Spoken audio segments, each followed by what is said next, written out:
Today we are known for traffic, which I am not proud of. What is this audacity? Where does it come from? Are we building Pune for people or vehicles? Everybody can afford a vehicle. Pune city itself has 72 lakh vehicles. All this parking that happens in the city, it's free. I would think twice about taking my car out. Are we marketing public transport? It's not a competition between public transport. Are we educating people? Everybody thinks they are the boss.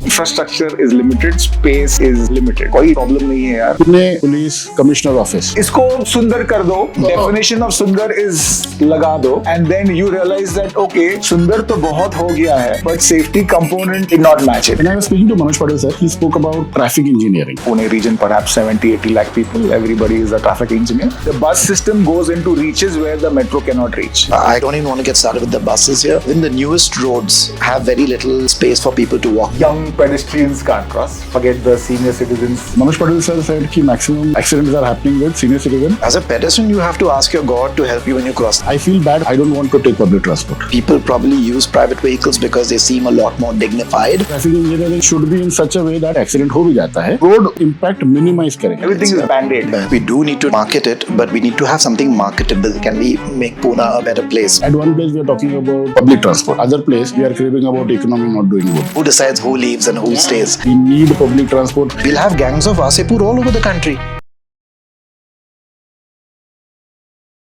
Pratap, Nishit, thank you for doing this. The idea of this podcast is there are too many things I am proud of my city. Pune is known for many things. We were known as Oxford of the East. I am proud of it. We are known as pensioners' paradise. We were known as IT hub, industrial hub, and I am proud of all those things. Today we are known for traffic, which I am not proud of. So the idea of this podcast is I want to understand Pune's traffic, road, mobility, and everything. And you guys are experts in it. And for the viewer context, if you can introduce yourself and what you do in simple words. Nishit, please. Me. All right. Well, by background, I'm an industrial designer with specialization in transportation systems design. While I'm an entrepreneur by day, I spend a lot of my community work in resolving the traffic issues across Pune, more from the perspective of the person in play, to understand how a person gets from point A to point B, what are the problems they may face, and what are small little solutions that could be put in place so that you can act now and then build towards a scalable future as we proceed. But this is all my community work that I do. Great. Pratap. I am a traffic engineer by profession. I have been doing this for the past 20 years. I have been working on international projects as well as domestic projects. I love the fact that now I work on domestic projects as a big part of my portfolio. That is the most challenging part of it. Pune being Pune is fantastic for a traffic engineering person like myself to try to solve issues that are going around. More on the technical part of it, of course Pune has a big population. Pune region, perhaps 70-80 lakh people. Everybody is a traffic engineer. But I think there are a few people who actually studied it professionally and apply the rules of engineering to it and hopefully resolve the issues which are there currently and also perhaps for the future. In my background, I deal with the corporations because they own the properties, they are making the plans. I assist the traffic police because they are the ones who are actually operating and perhaps enforcing issues. And I work on the design side of it because somebody has to design it for it to become operational. So I take part on all sides of the table when it comes to traffic. So you are a link between Pune Municipal Corporation and Pune Traffic. Absolutely. So Pune Municipal Corporation designs it on paper. Pune Traffic will say how the operations would be, and Pune Municipal Corporation is the one to execute it. So Pune Municipal Corporation owns the property. I understand. So Pune Municipal Corporation is responsible for providing people with service. Pune Municipal Corporation is responsible for providing, making sure there is access to service. And in doing so, they design. While they are designing in multiple verticals, they need expertise in a particular domain, perhaps traffic. And that's where we come in and we provide advisory role as well as guidance in how you can go about it. Doesn't necessarily mean that you always need me. There are very competent engineers in the department, they do it. But if something is very complicated, that is where someone with my expertise will jump in and help out. Okay, if you can give me one example about the complicated expertise you're talking about. So I think complicated expertise is you want to move a huge amount of population through a small pipe, which is the road. What is the best way to do it? I think you're looking at examples on perhaps a Nagar road. And Nagar road has its own challenges. So a person like me would come in and perhaps help out with that. Somebody has a fantastic idea and they say, we would like to do this and that. I would basically reflect on it. When you say somebody has a fantastic idea, I mean, is it from the department or So it can be from citizen also? Why I'm Yes. asking this is we all hear about Pune has bottlenecks. Yeah. What does actually a bottleneck mean? Correct. So bottleneck is you have got a fantastic facility, but for some reason, one part of that facility is not giving you the desired results and it is holding back everything. So you're going through a beautiful, 6-lane road. I say beautiful because your point of view might be a wide road is a beautiful road, and so you're going through this beautiful right of way, and suddenly you've been constricted to a junction, and that junction is not functioning to its optimum capacity. And while you drive fantastic for 2 minutes, but after 2 minutes you have to wait at that junction for 15 minutes, and that becomes a problem. And so then that is a bottleneck, and then you want to solve that. So of course a knee-jerk reaction would be, why are we stuck at this bottleneck? Perhaps we should go above it, below it, something but not it. Can we do it? Yes, no problem, do it, but at what cost? You want to build something, but it takes time to build it. And so for the next 5-10 years, you're going to be building it. Then what about that cost wherein people are inconvenienced? So all of that comes into play. So is there a better way to do it? Is there a easier way to do it? Is there maybe a more sustainable way to do it? And so that thought process has to come in at every bottleneck. So, you've been, from Pune, you have seen how the city has grown, and you yourself have understood that this is a problem. Maybe this is a problem for my locality, and I feel this is how it should be done. And then you may perhaps bring it to the corporation's notice that perhaps this is an idea which you should think of. As a citizen. As a citizen. Yeah. And then the corporation might think that, boss, we've got 10, 15 ideas coming for this location, but this makes sense. Let me see if this can be done. And then if it can be done, then how can it be done? Will it require more space? Yes, there is space, let's do it. There is no space to do this particular option, but this idea is fantastic. Is there something else that we could do with this concept? And then that is where we would come in and try to do the best that is possible in that limited space. Nice. So you said Pune, the population of the Pune region, when you say Pune region is 70-80 lakhs, is that Pune district or? Yeah, Pune region. So Pune, Pimpri-Chinchwad, maybe PMRDA also comes into it. Yeah. But Pune city itself has 72 lakh vehicles. I spoke to Manoj Patel sir and he said 72 lakh vehicles. I was blown. Out of which, approximately 3 lakhs are auto rickshaws and cabs and everything, only 2,000 buses. So are we building Pune for people or vehicles? I don't understand. Pune city, as a city, we have 55 lakhs population and 72 lakh vehicles. What is happening there? What do you think? Yeah. So one thing is that, the good thing is that everybody can afford a vehicle. That's a good thing. The city is prospering, good. Everyone has a job. The future is bright, fantastic. But now is the problem. Infrastructure is limited, space is limited, and I think moving forward you want to talk about what is the best way to use that particular space. Is that space for everyone, or is that space dedicated for a particular mode of transport which can carry many people in it? So while as a traffic engineer we deal with traffic and we talk about traffic, we would also want to align with saying that there is only so much you can solve. You need to now talk in terms of maybe public transport and more sustainable solutions. So what is sustainable? All this parking that happens in the city, it's free. And so now I have my vehicle, I move around with my vehicle because I know कोई problem नहीं है यार, गाड़ी park कर देंगे. But when that parking comes at a cost, then I would think twice about taking my car out. And the whole idea of thinking twice before I take my car out also requires me to give a solution so that if I don't take my car out or my vehicle out, then what do I use? And again, now this is where the city comes in. City says, this is your public transport mode, please use it. And I say, wow, this is horrible. Why are you giving me this junk? So the city is responsible to say, oh no, this is a super maybe electric bus, air-conditioned bus, low-floored bus, take it. And you say, wow, this is great, I'll take it. But oh my God, ये बस तो पूरा भरा हुआ है. I want my space.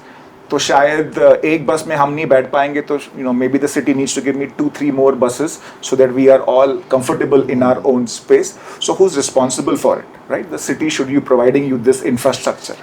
Conveniently you're saying, yeah, तुम्हारी गाड़ी निकाल रहे हो, रास्ते पे आ रहे हो, congestion कर रहे हो. So that it is multiple layered. Everybody has to do their part.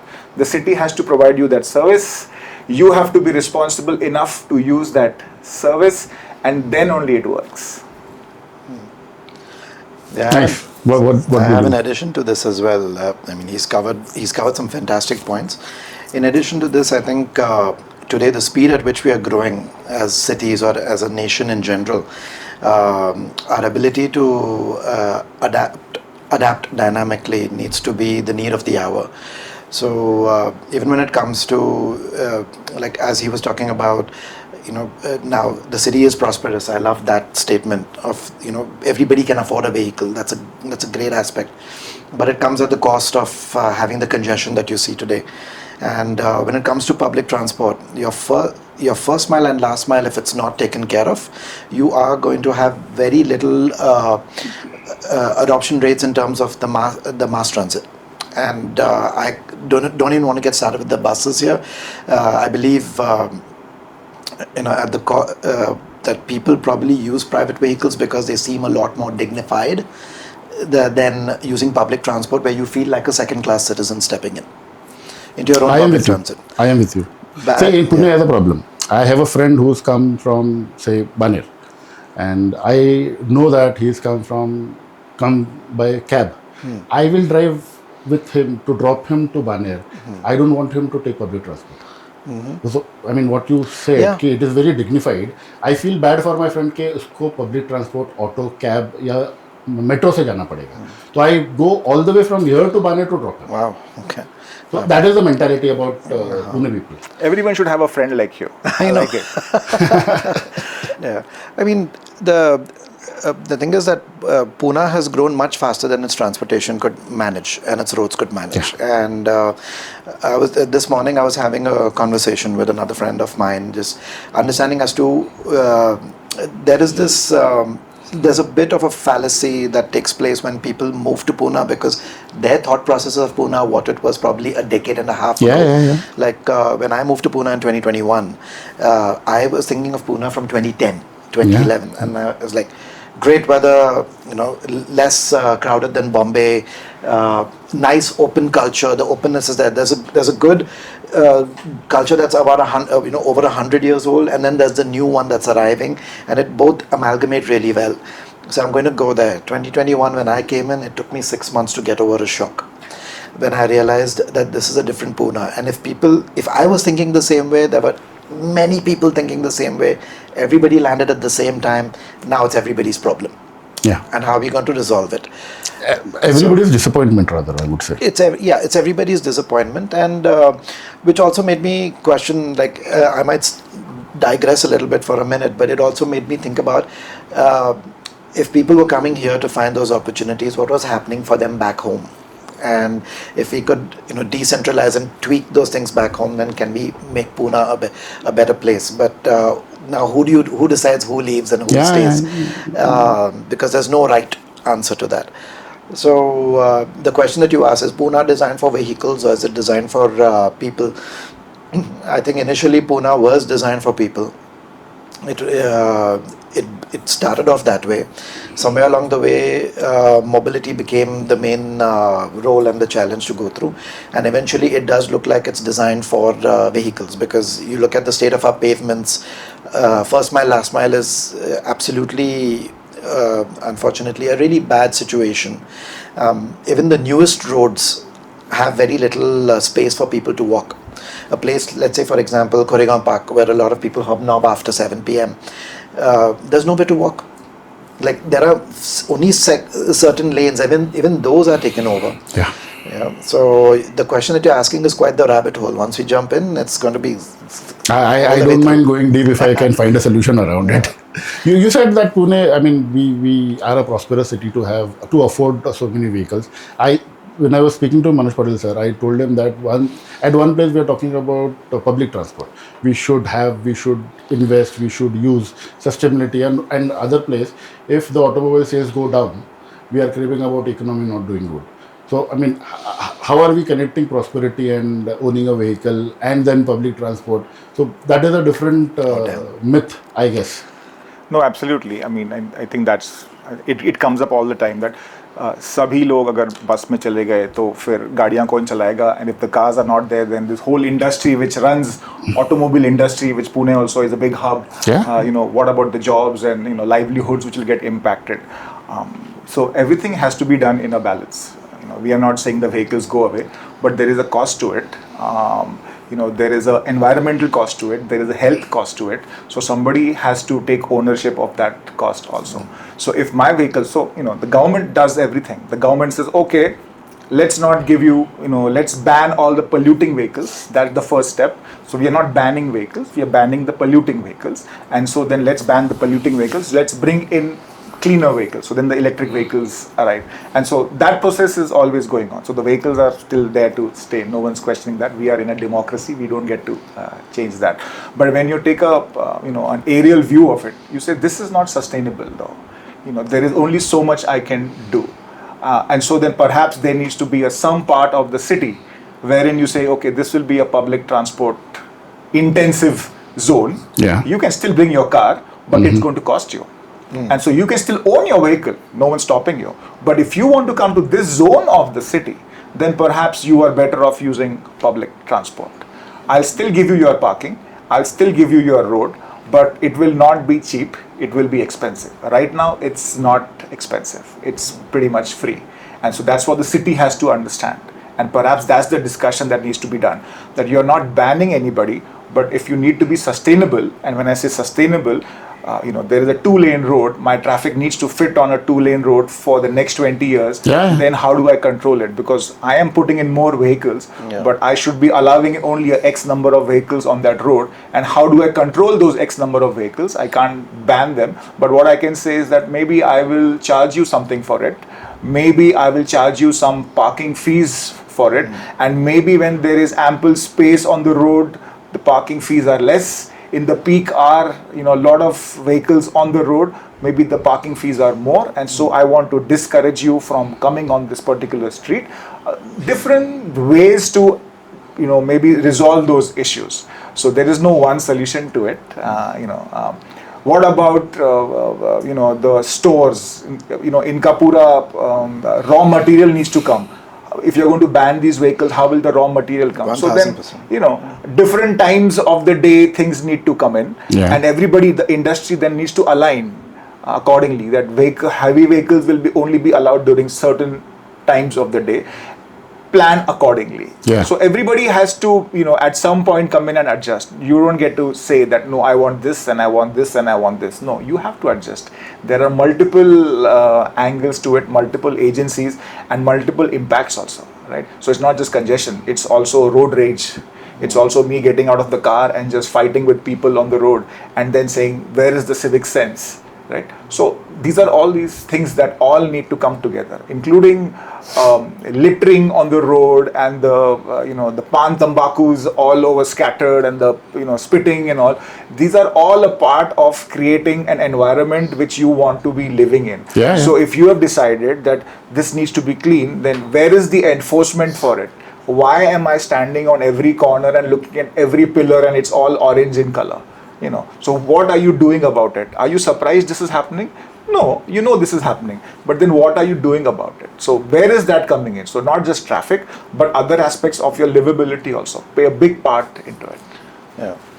I mean, this ties into the whole concept of, from what I've gathered, is people, there seems to be this separation from you as a person and the city that you live in. Yeah. Like, you love it, you see it, but there's still a separation gap where you believe you don't belong in it, or it doesn't belong to you per se. Not my problem. Yeah, not my monkey, not my circus is what I say. But now we are all the monkeys in the circus, and we are struggling to climb out of it. Yeah. So with this, there is like this dissonance that gap needs to be bridged. But in order to do that, a person needs to feel like they are able to provide or contribute towards the change. Now, Pune, as opposed to, let's say, Bombay, where I've lived for quite some time, and even other cities abroad, what I've noticed is Pune has a lot of activism and neighborhood. It's macro and micro that is working. That has its pluses and minuses, but it seems to get people out there to sit and do some work.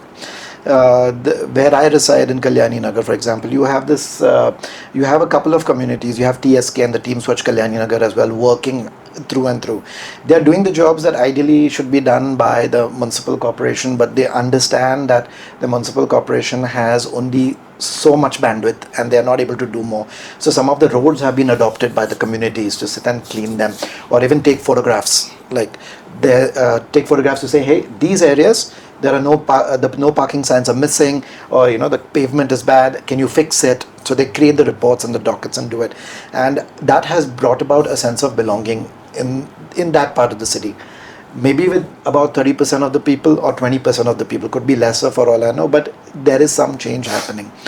On the larger spectrum, the concept of spitting or even littering, which is a very important aspect that needs to also be discussed, is because of this lack of care or interaction. Like, this is public, this is not my property. This is not my property. So I'm not going to. So when I don't do that in my home, even if I have a garden, I wouldn't spit there. Why am I coming on road and spitting? Yes, but so like घर वालों से बनता है, शहर वालों से बनता है. So it is me who has to take care of my city. Right. But it also applies to things like equipment that is lying in public vicinity. Where it comes to mishandling of the traffic signals, for example. Like we had a clear. I have a thing on that. I have a set of questions on that. But before that, I want to ask both of you. Public transport. Are we marketing public transport properly? Are we educating people that we need public transport, or are we just implementing it? वो क्या बोलते हैं, थोप देते हैं ना कि आपको अभी से मेट्रो यूज करना है, आपको अभी से गाड़ियाँ कम लानी है. तो पब्लिक नैरेटिव है कि गवर्नमेंट तो लूटने को बैठी है.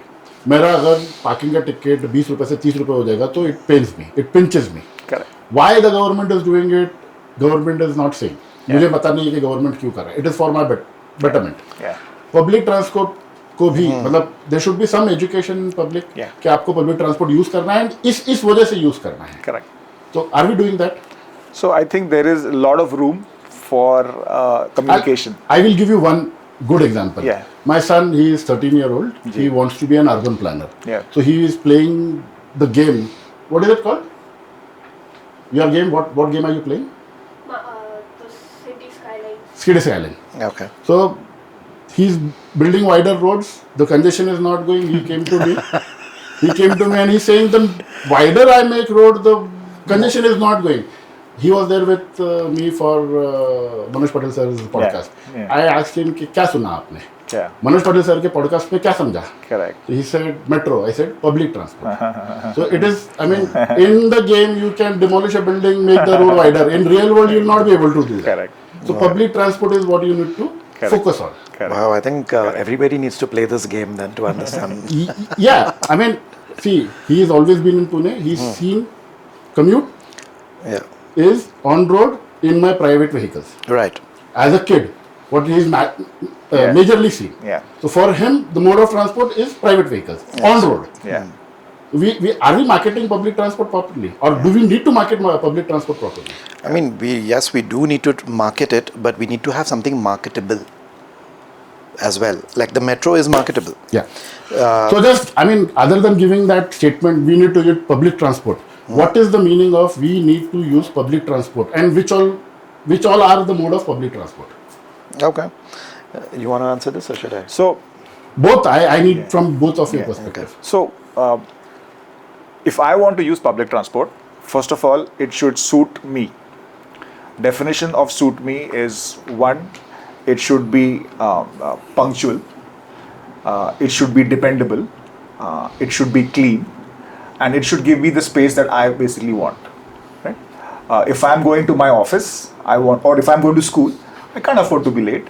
9 o'clock school or 8 o'clock school is 8 o'clock school. There is no I'm depending on my bus to arrive, but my bus hi nahi aaya, and then I'm late to school, and then I'm running around the school track because I came late to school, etc., etc. So the public transport needs to be dependable.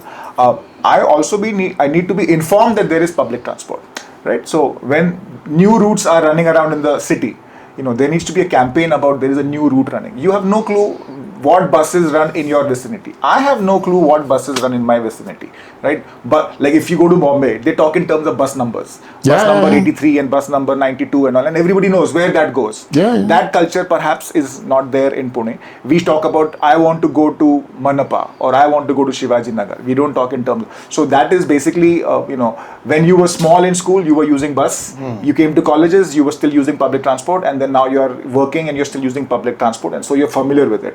Pune, slightly different. We jumped onto the two-wheeler bandwagon and we don't use the public transport, and so now this whole generation does not use public transport. Exactly.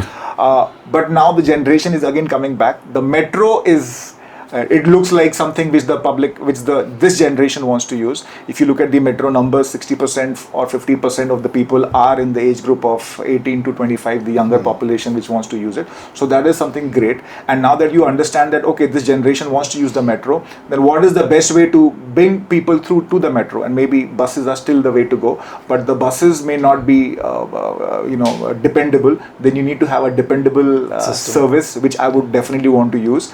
And where the buses can't go, then I still need some sort of a service to happen over there. Then I might want to have some sort of a shared rickshaw service happening over there. It depends. If I'm okay with taking shared rickshaw, then I should have that choice. If I'm okay with taking the bus, I should be able to do that. If I'm okay with taking the metro, I should be able to do that. I want to take the metro, but I can't take the metro is a problem for me, and that is why I am taking my two-wheeler. So I want to say that the city is giving you mass transit. What is stopping you from using it? And if this is the problem, let me come and solve that problem for you. So even now, the metro understands that while it is functioning fantastic, there is a lot of room in a way to add more ridership. It just basically means that there are so many people who have not been given access to the metro. And it is not fair. You should be given access to the metro. Then what is it that I can do to give you access to the metro? Maybe I can give you better feeder buses. Then are those feeder buses there today? And chances are negligible. And are you aware of a feeder route in your neighborhood? No, you're not, because there is none. And so maybe that is something that I want to bring in. And then is it the metro versus the bus? No, it is not the metro versus the bus. You are all together. You are public transport. Then is it the rickshaws versus the bus? क्योंकि metro से नीचे उतरते हैं तो rickshaw वाले खड़े रहते हैं, बस वाले बोलते हैं ये रिक्शा वाले हमारे customers लेके गए. Customers लेके क्यों गए? Because you could not compete. Was your service better than theirs? If your service was better than theirs, then they would have come to you. But when they came down from the metro, you were not their bus. The rickshaws were there, and so they were dependable, and so they took away your business. And so if you want to be dependable, then you need to be there. But sir, we don't have enough buses to be there all the time. Then that is something that you need to talk about. That where are the buses falling short? Why do you have such low numbers? What is the population of the city? What is the number of buses that you're providing? Is this going to be sufficient? So while we talk about traffic issues and bottlenecks, ye to band-aid, flyovers, band-aid, everything is band-aid. You want to talk about solving 20, 30 years down the line, then your public transport now needs to be made strong. And to that effect, as he mentioned, when it comes to the dependability and competition. It's not a competition between public transport, different types of public transport. It has to all work in unison. And I think this has to go even from the organization, institutionalization point of view. Currently you have you could say the PMRDA, the PMC, you have the MMRDA, all of them working differently. Each of them are independent agencies. I think what may help from the institutional aspect is a unified metropolitan authority. Okay.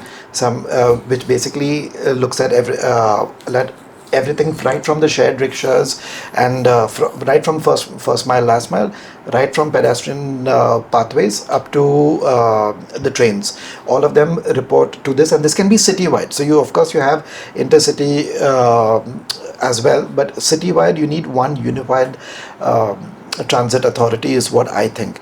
Does something like this exist right now? So there exists. There is the PUMA. So they are basically trying to put all the public transport agencies or the corporations under them, saying that we should be one agency who controls everybody. So the metro is answerable to us, the buses are answerable to us, the rickshaws are answerable to us, and everything else is also answerable to us in terms of transport. Does that agency exist? Yes. Do they meet monthly? Maybe yes. They do it. But do they have the authority or the power to make changes? Chances are no. So that's where. So basically, it comes down to that. Then the ability to take action is where we struggle with. So one more thing I have noticed that we are so much into metro. Metro, yes, fantastic. But are there not any other public transport mode? And why are we not? I mean, come on, making them the way they should be. Like you said, Vivek Velankar, he spoke about buses, and he was so disgusted about buses कि जिसको और कोई option नहीं है, सिर्फ वो बस use करता है. जिसकी मजबूरी है कि मैं अब और कुछ नहीं ले सकता, सिर्फ वही बस में जाता है. बस की हालत इतनी बुरी है. And we have what, 2,000 buses? Yeah. So I mean, we need metro, yes, 12,000 crore, but at least 120 crores, 500 crores towards the bus system, where I, as a citizen who can afford a metro, should also be able to go in a bus. Yeah, I mean, you have to step back for a minute from the bus scenario and have a look at what kind of buses and where they apply and where you need different types of buses. Let's say if you want a bus to run, take Chandan Nagar for example. The old, it's called I think the old Pune bypass. It's a road where if one of the large buses, the typical standard size buses pass through, all the traffic comes to a complete halt. Yeah. And some of those buses are not running to its full capacity. The ones on Nagar Road, for example, or the ones on the Koregaon Park Annex side, they're running at full capacity, but there's only one bus an hour approximately. That is why they are running on full capacity maybe. Yeah, and full capacity. So those people are getting onto their motorcycles because there's no other route. Back when I was doing, through PPCR, the Pune Platform for Collaborative Response, when we were looking at how to reduce I'm using that as an example right now, how to reduce or decongest the area, considering the next future is going to be IT parks down that stretch. What we saw was you had a perfectly good railway station that was there at Hadapsar, and but all the locals stop at the Pune the Pune station. And we were like, if you could just extend some of the locals, those people who are coming from Talegaon and those places, they have the ability, the people of Hadapsar have the ability to now take an alternative route to reach there. So, Pune has a local from Lonavala. So, somebody who is living in Lonavala can come all the way to Hadapsar. I'm saying the people from Hadapsar can now transit, because between, let's say, Hadapsar or even Magarpatta side, there is no, apart from a bus system or apart from that Koregaon Park Annex Road, and maybe you could say to a certain degree the Ghorpari side, there is no other way to get there except for, especially for those who travel by bus. And if the bus is full, they have to invest in a two-wheeler. Because there was no, per my understanding, there was no train that would pick them up from Hadapsar and drop them off at except for the intercity train. Nice. So it comes down to, I think, mappability of all that. You mentioned a very interesting notion about information. And I think all of us lack there is a lot of information. It's like, water everywhere, but not a drop to drink. That is the scenario that we have at. And there are several levels of it. Like the top level is, as he mentioned, with with Bombay especially, has the bus numbers. Once you understand the bus numbers, you know which bus to take to go where. And it requires a little bit of adoption, but once you do, you're on it. And but here there is no such kind of a system per my understanding. The second notion, when dialing back to, let's say, the Chandanagar example, we need to have different sizes of buses in different areas, and I think that comes down to policy making. I am with you. Our roads are not standardized here. We try. They tried, but the standardization comes at a cost. Either you take out the pedestrian pathways, which means you're going to have people walking on the road, you're going to have obstructions, and now the speed is slowed, or you even look at the vehicle sizes and try to get them down. Now, I think the PMC, they have tried it to put smaller feeder buses, but I think they usually resort to larger ones currently.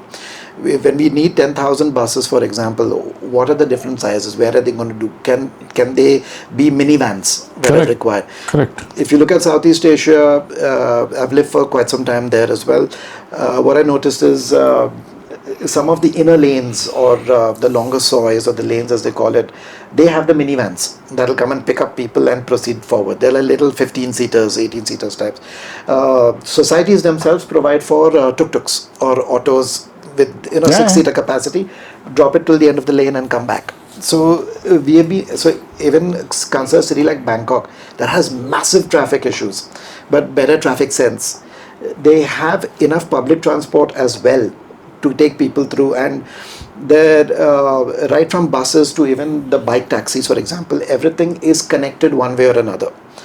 The last point I want to touch base on is connecting the buses, the shared rickshaws, and maybe the metro to one kind of a cyclical format where the person doesn't have to think. As soon as he steps out a little, you have to obviously fix the pedestrian pathways, get them to walk to that certain point.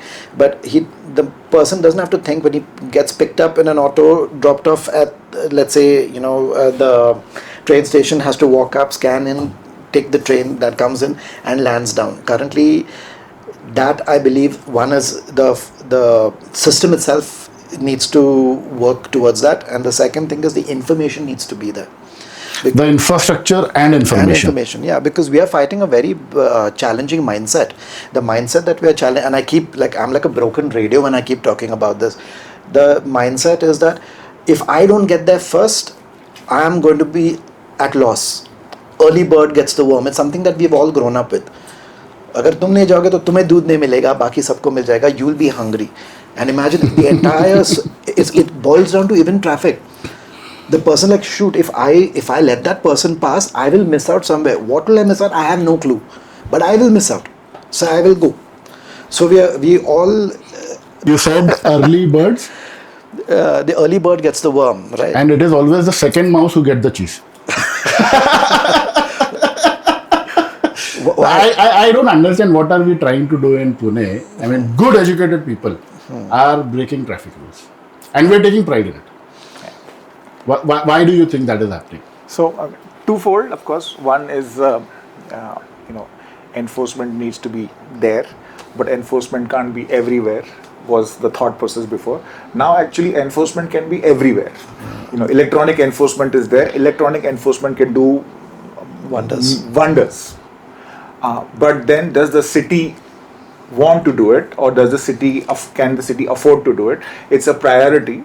You just need to weigh it and say that actually, you know what, we need to make the best use of our infrastructure. To make the best use of our infrastructure, we need to have the best discipline among the users of that infrastructure. If I want to have the best discipline, then perhaps I need to have a best enforcement also. Otherwise, out of the goodness of my heart, the people will not follow it. And so if that is the case, that to make the best use of my infrastructure, I need to have the best use of my enforcement, then that is a decision that the city needs to take. You drive today, you want to make a right turn. A normal person would put his right indicator and make his right turn.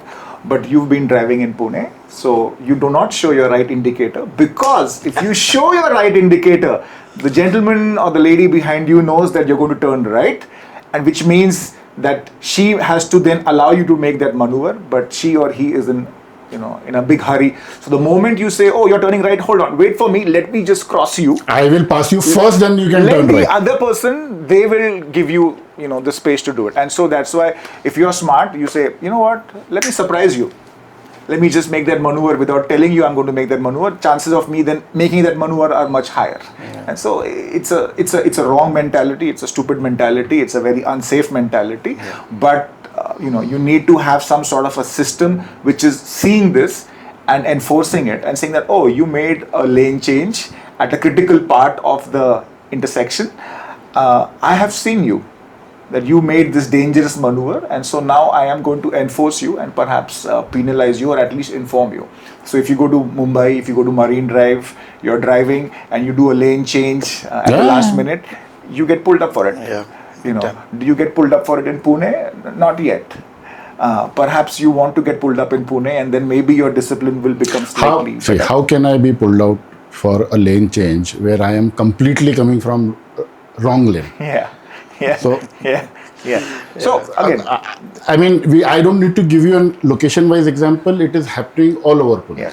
Coming from the left side, and with that arrogance, आप अगर किसी को ऐसा भी करते हो कि क्या कर रहा है, वो बोलता है चल, क्या करेंगे उसको? Correct.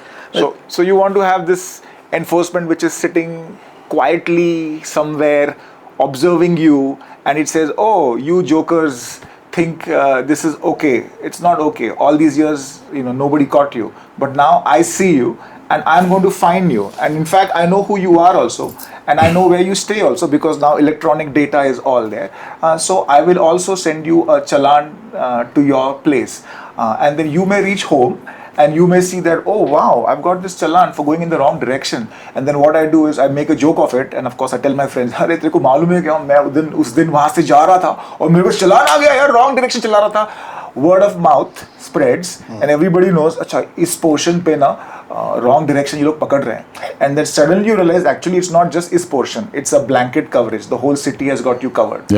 Maybe in a phase wise, but it is. And not just to stop you from doing something stupid, but also from a surveillance point of view. If there is a crime conducted, you're electronically observed, you're watched, it can be traced. The city just becomes safer when you are being watched. Of course, there are concerns about privacy and all, and those of course have to be respected, and whatever the law allows you, you have to do it in that particular manner. But unless there is electronic enforcement happening, even in a city like Pune, the efficiency of the infrastructure will never really see, the results that it's expected to see. So infrastructure is one part, but the behavior is another part. Correct. So infrastructure is one problem, but I see character and behavior is a bigger problem here. Correct. Because I have told you on the phone also that Korego Park, good educated person in car. I asked him, why are you coming from wrong side in front of Jaman Bakery? He could not take that 200 meters drive and take a U-turn. He wanted to come from the wrong side, and he is asking me, what is your right to ask me? Exactly.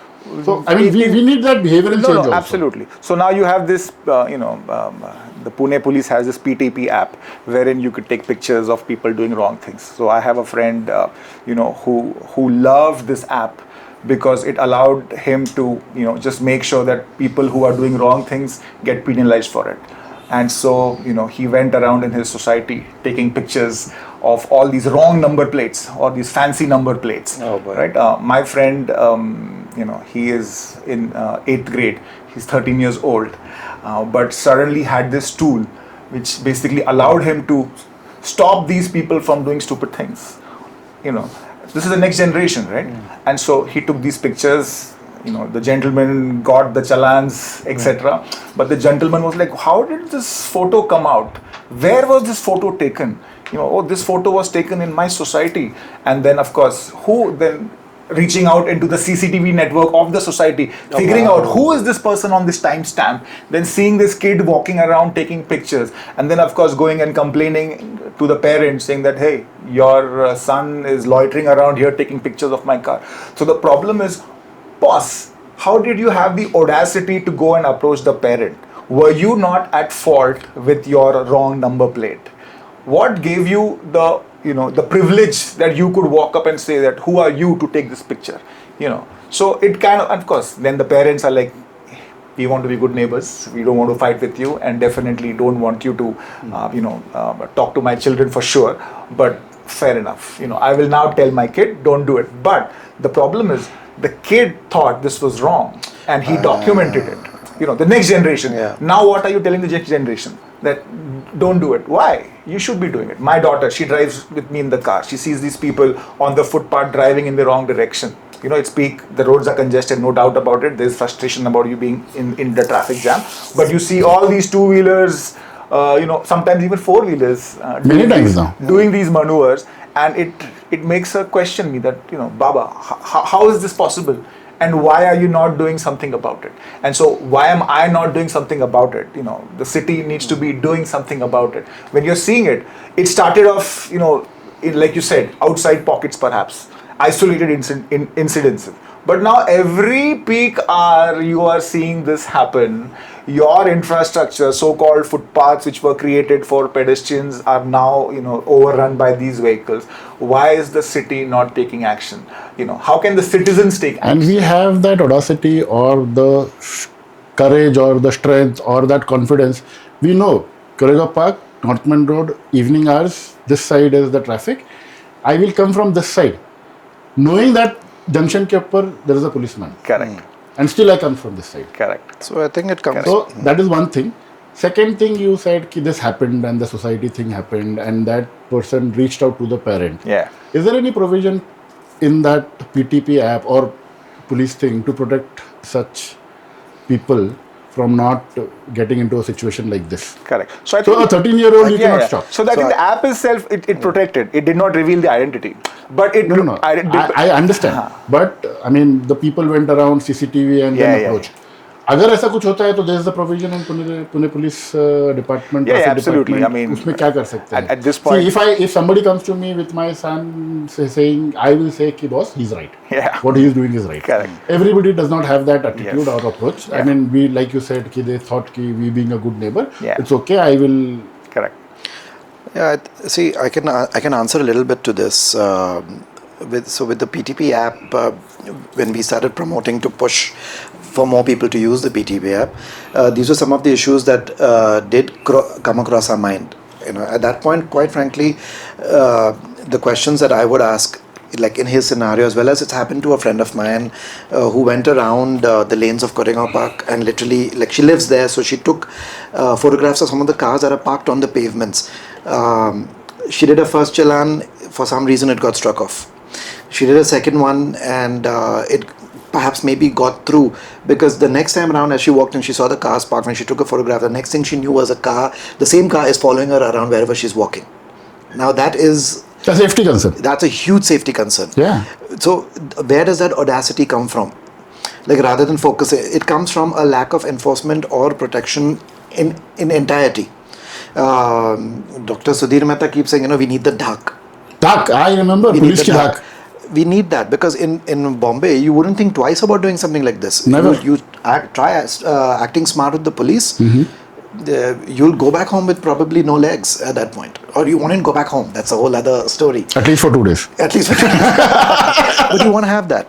Like recently, I saw about the drunk man who assaulted 2 police officers on I think towards Carthage. I have not seen right? it. I don't know. It came in the news about a day ago. I have not seen it. What is this audacity? Where does it come from? Like the only way to turn that around, quite frankly, at this point, is an iron fist. You need that. Yes, education you can do. Great. I'm sure, like, your son, for example, or your daughter, for example, they are more mindful. The new generation, regardless, they are more mindful, they are more alert, they are aware about what needs to be done. In fact, half of them don't even have driving licenses. Yeah, minors. No, even those who are crossing into their 20s, for example, are not interested in having driving licenses. They're like, I'll take cabs, I'll take my way to get there.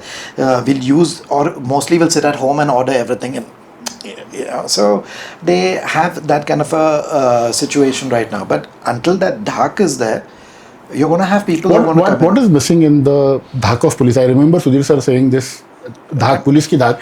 I mean, to talk to Manoj Patel sir, I had gone to on road, spoken to people, asking them what do they think about Pune traffic, and many people said the same thing: enforcement. आपके बनाए हुए rules कब implement होंगे वो बता दो. There was one family to ask me that. So what is holding us from that Dhak, police ki Dhak or enforcement See, in my view, on road? On So I road. think scale, right? See, So, I'm not talking about crime. I'm not talking Yeah. about any other thing. But road safety, traffic, commute. Where is that? yeah. So again, multiple agencies involved. Everybody And has who to. should I ask? I mean, we need to ask these questions to the right people also. So I want to understand who can I ask to? quite frankly, these questions have been asked over and over again. It's now the concept of who's going to take the action and the next step to Yes. get there.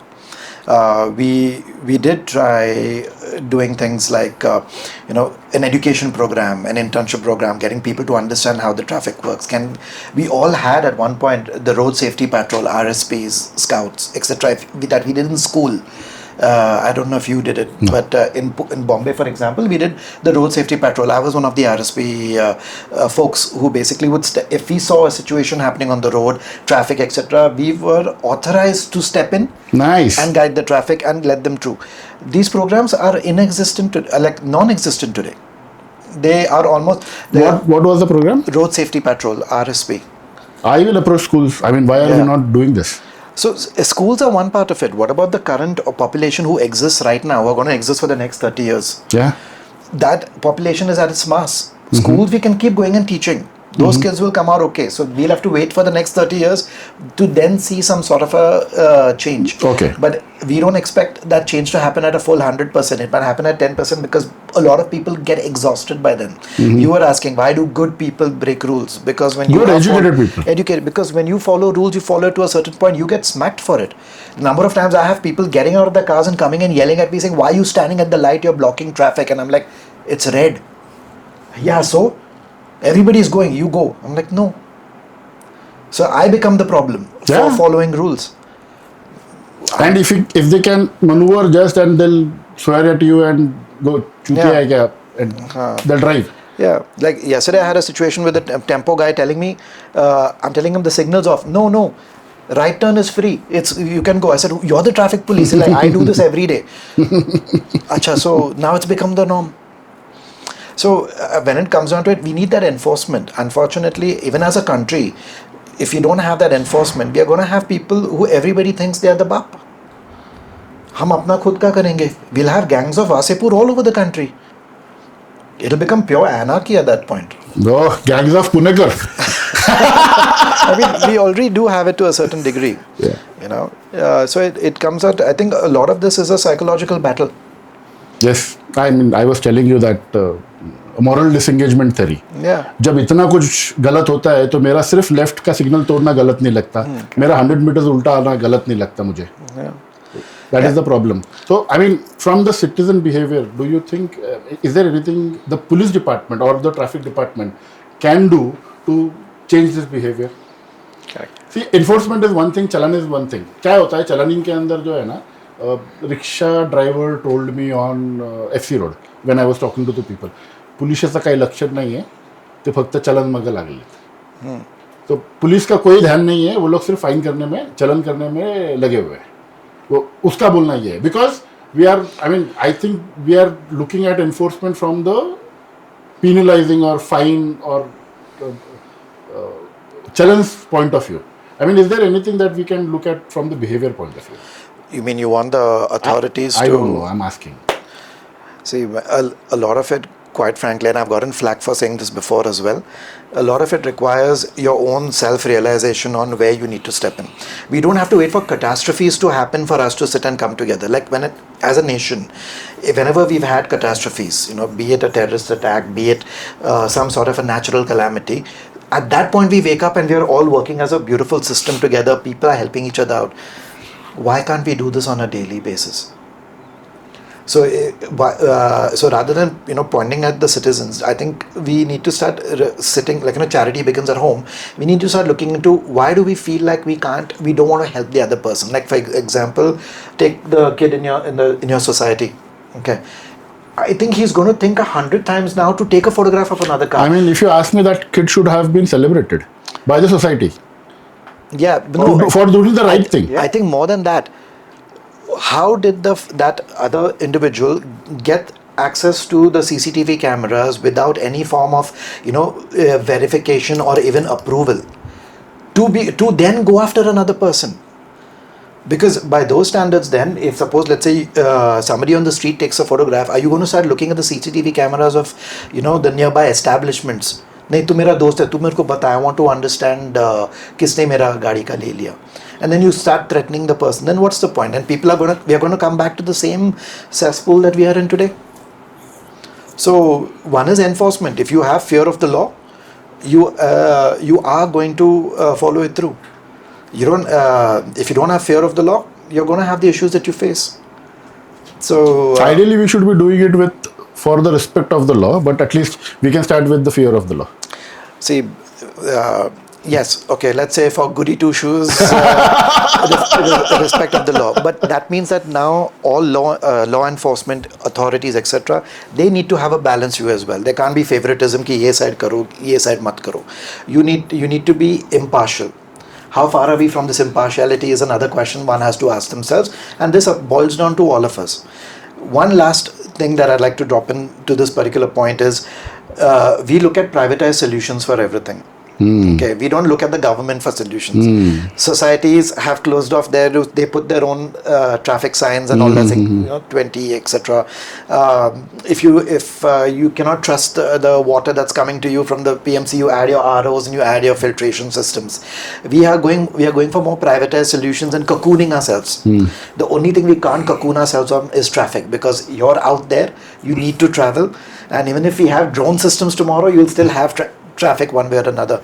So perhaps rather than the self-preservation has gone on for so long that our city is in the mess that is there. Now the first question is the chicken and egg situation. Who's going to start and where? See, the chicken and egg situation is also, people have come to my videos and commented, first give me proper road, give me proper footpath. And Pune has a road problem. I mean, if I have to talk about roads, what is happening? Do we have proper roads with the standards that they are supposed to be? I mean, I don't know why we have so many blind spots. Last year when I had met you, you had spoken about the blind spots created. Why are the blind spots? And how are they created? I'll give you one classic example. Pune police commissioner office, वो लेन में से आप बाहर आते, signal पे रुकते हो, right side पे उन्होंने वो प्लांट्स लगाए हुए, and there are not trees कि वो उसको यू कैन नॉट कट और एनीथिंग. वो बड़े वाले जो पॉट्स होते हैं उसके अंदर प्लांट लगाए हुए. If I in my car और two wheeler, on my two wheeler, मुझे राइट का नहीं दिखता है, एंड मेरा सिग्नल ग्रीन होते ही कैन आई बी श्योर कि मैं निकलूंगा और राइट से कोई आएगा नहीं. इन Pune. Correct. Why do we have these blind spots? Everything has a solution. If you do it as per your standard guidelines and as standard publications and rules, all the designs are very safe.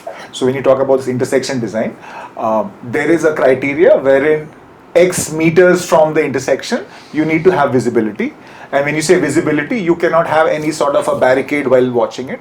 And what is that barricade? It's very clear. This is the certain height which needs to be kept clear. So a 1.5 meter height from the road needs to be kept clear, which is exactly why you should, those plants or trees need to be trimmed as you come into the intersection. So as you are on the corridor, maybe you can have your big bushes, trees, whatever you want to have, but as you come into the intersection, then there is 10, 20, 30 meters prior to the intersection, that height needs to come down to a level where you're able to watch on the right hand side, same thing on the left hand side also. Right.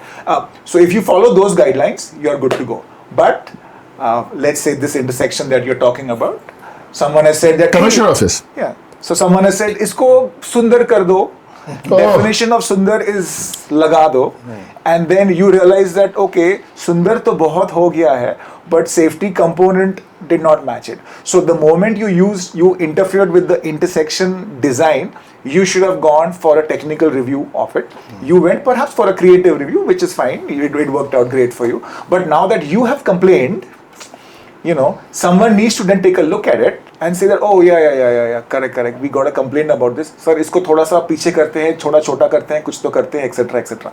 But this complaint needs to reach there. So if you've complained about it, some action should be taken. If you've not complained about it, then there should be a platform for you to complain.